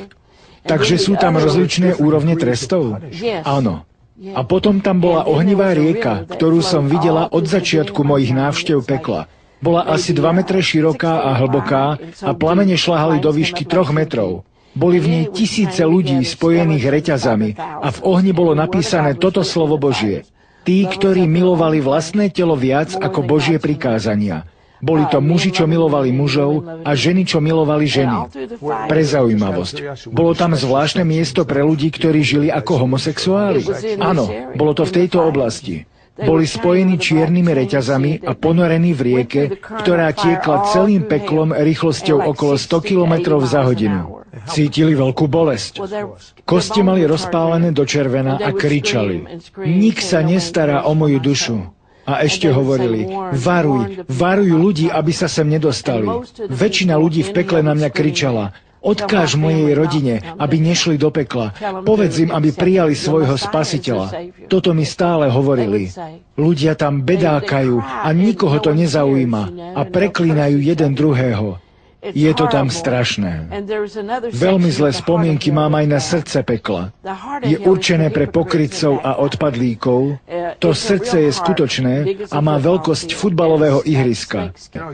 Väčšina z nás vyrástla pri televízore a filmových trikoch a myslia si, že toto je výmysel. Mary, prosím, pozrite do kamery a povedzte ľuďom, aké veľmi reálne je peklo. Peklo je veľmi, veľmi skutočné. Nie je úniku pre tých, čo tam vojdu a ste úplne vydaní do rúk mučiteľom. Kým ste na zemi, môžete robiť pokánie a odovzdať sa Bohu. Ale keď ste tam dole, voláte o milosť, ale tam nie je žiadna milosť. Démoni sú tak zlí a keď sa vás dotknú, ako by vás tisíce žiletiek rezali zaživá. Sú tam červy, ktoré vám rozožierajú kosti a lezú vo vás. Výkriky mŕtvych sú tak strašné. Nariekajú a lutujú. Keby sme tak počúvali kazateľov, keby sme čítali Bibliu a dali život Ježišovi Kristovi, aby sme neskončili na tomto mieste. Nie je tam žiadna nádej na zmenu a oni to vedia. V ten okamih, ako prejdu bránou pekla, vedia zrazu všetko o tom, že sa minuli s Bohom a okamžite sa stanú veriacimi. Veria v Bibliu, ale neskôr. Porozprávajte mi príbehy nejakých konkrétnych ľudí odtiaľ. Pamätám si zo pár ľudí, ktorí sa rozprávali s Ježišom. Bol tam vysoký muž, presnejšie jeho kostra. Mal v ruke Bibliu a pritom horel. Kázal slovo Božie v pekle a démoni ho bodali, aby zavrel ústa, lebo ich Bohom je Satan. Počúvala som ho a potom som sa obrátila k Ježišovi. Stál tam v telesnej podobe človeka, vždy sa mi zjavoval takto. Plakal a slzy mu tiekli dolu tvárou. Ako ja rozumiem Biblii, bolo to preto, lebo peklo nebolo stvorené pre ľudí, ale pre diabla s jeho démonmi. Je to tak? Povedal mi, vylial som svoju krv, aby sem nemuseli ísť. Ale Boh je spravodlivý Boh a musí súdiť spravodlivo. Takže o čom sa rozprávali? Ten človek tam kázal a Ježiš ho pozdravil. Pokoj s tebou. A on otočil kostru k Ježišovi a povedal, Pane, teraz ti robím pokánie a budem už robiť správne veci. Pane, nazýval ho pánom, ak ma dostaneš odtiaľto a dáš mi späť moje telo a viem, že to dokážeš, nebudem mať už predsudky, nebudem viac klamať ani okrádať cirkev. Bol som kazateľom tvojho slova a vpustil som do srdca hriech. Poddal som sa diablovi, robil som s tebou kompromisy a robil som zlé veci. Pane, som tu už veľa rokov a nemôžem zomrieť. Bol odsúdený a horel v pekle. Povedzte ešte o niekom. Stretli sme človeka, ktorý bol zavretý v jednej časti brucha pekla. Brucho pekla bolo 5 kilometrov široké a 27 kilometrov vysoké. Vzadu som videla skupinu ľudí, ktorí plakali a nariekali, ich kostry. A jeden muž kričal obzvlášť hlasno. Išli sme k nemu a Ježiš ho pozdravil. Videla som, že aj keď bol kostrou, ruky mal pokryté krvou. Ježiš povedal, máš na rukách krv mnohých. Muž kedysi slúžil Bohu a vyučoval o Duchu Svetom a bol ním aj naplnený, ale potom o tom prestal učiť a Duch Svätý odišiel od neho. Muž začal žiť v hriechu a vzdoroval Bohu, keď odmietol robiť to, na čo ho Boh stvoril. Poznáte to miesto z Biblie, kde spravodlivý nevaruje hriešníkov pred ich hriechom a preto má na rukách ich krv.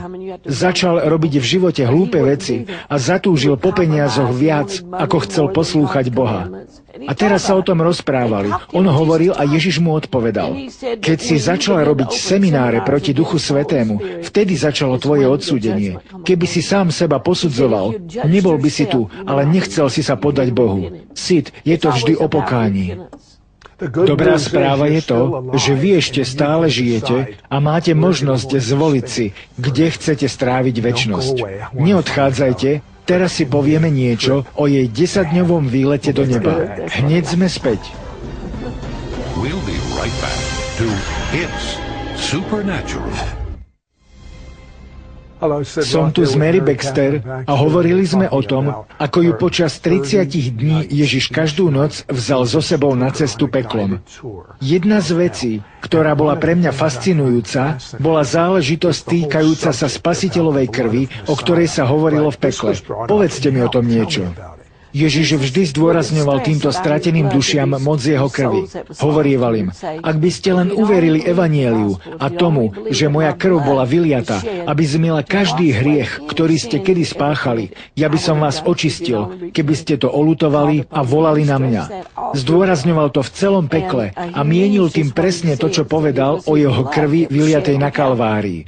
Na nešťastie veľa ľudí, ktorí ešte nezomreli a teraz ma počúvajú, nechápu, aká mocná je krv kráľa Židov, záchrancu Izraela, Mesiáša, Spasiteľa Ježiša Krista. A vy, ktorí sa teraz tomuto posmievate, nebudete sa smiať posledný. Určite nie. Nerobte si z toho posmech. Mary Catherine, povedzte mi jeden príklad, kedy ste sa odvolávali na krv Ježišovu. Povedzte mi o tom niečo. Modlila som sa za osobu, ktorá sa dusila. Položila som na ňu ruky a dovolávala som sa krvi Ježišovej, lebo verím zmluve s Ježišom Kristom. Ako sme to urobili, Okamžite sa prestala dusiť, lebo to bol duch, ktorý na ňu zaútočil. Inokedy sme mali dieťa s vysokou horúčkou. Modlili sme sa zaň a dovolávali sa krvi Ježišovej. Prišla tam Božia moc, prikázala som horúčke, aby odišla a stalo sa to. Keby sme tak mohli vidieť do neviditeľného sveta, že keď používame v modlitbe krv Ježišovu, čo všetko krv dokáže urobiť. Povedzte nám, čo sa vtedy deje. Boli sme raz v jednom kresťanskom zhromaždení. Počas toho, ako sme oslavovali Boha piesňou Pás krvi, zjavil sa tam veľký anjel a videla som, ako v rukách držal niečo, čo vyzeralo ako široký pás krvi, ktorý sa tiahol okolo budovy a ľudí v nej. Keď sme sa dovolávali krvi Ježišovej nad ľuďmi, videla som, ako ich prikryl červený štít a začali byť uzdravovaní a oslobodzovaní od závislosti. Pri ľuďoch s rakovinou mi niekedy Boh umožní vidieť ju ako tmavú škvrnu, ktorú potom prikryje červená farba a vypáli rakovinu z tela. Slúbil som, že sa povypitujem aj na nebo. 30 nocí chodievala do pekla, ale ďalších 10 nocí navštevovala nebo. Musím sa vás niečo spýtať. Zostanú mladí ľudia mladými, keď sa dostanú do neba? Napríklad malé bábätká. Alebo vyrastú? Vyrastú. Objasnite to. Deti tam vyrastú až do veku dospelosti. Sú nazývaní nevinní. V Biblii Ježiš hovorí, nechajte prísť maličkých ku mne, lebo takých je kráľovstvo nebeské. Chodia v nebi do školy a sú vyučovaní aj spasenými ľuďmi, aj anielmi. Videli ste nejaké deti v nebi? Áno, videla som rodiny. Myslím tie, ktoré ste poznali. Nie, ale videla som ich tam veľa. A čo dospelí ľudia?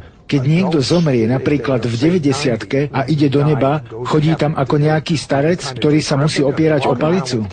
Nie, Boh im tam obnoví telo. Aká bola v nebi hudba? Znela tam oslavná hudba. Boli tam rozličné typy hudby s rozličnou hlasitosťou.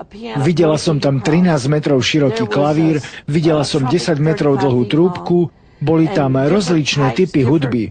Napríklad, ako Biblia popisuje ľudí tancujúcich kolotance, a ja som tam videla ľudí, ktorí tancovali v kruhu na niečo, čo znelo ako talianská hudba. Počula som tam aj židovskú hudbu, všetky možné druhy hudby. Ešte sa vás niečo spýtam. Pri svojich návštevách neba ste videli knihy, ktoré boli uložené v zlatej izbe. Povedzte mi o nich niečo. V nebi je mnoho miestností s knihami, ale jedna z nich ma obzvlášť zaujala. Boli tam knihy, ktoré Boh chce, aby boli napísané dole na zemi. Takzvané knihy z neba. Boli to knihy so zjavením nadprirodzených vecí, boli tam knihy s proroctvami, knihy s modlitbami. Pripomína mi to človeka, ktorý bol v našom programe. Dostal sa do neba a počul tam piesne, ktoré až po mnohých rokoch boli napísané na zemi. Takže vy hovoríte to isté o knihách, ktoré sú tam pripravené, aby ich niekto napísal tu dole. Áno, je tam tiež pripravený olej pomazania. Čo to znamená? Je tam miestnosť s nádobou oleja na uzdravenie a zázraky? Áno, Boh chce vystrojiť svojich služobníkov väčšou mocou. Hovorili ste mi, že v niektorých knihách sú zapísané modlitby. Vysvetlite to. Áno, aj proroctvá.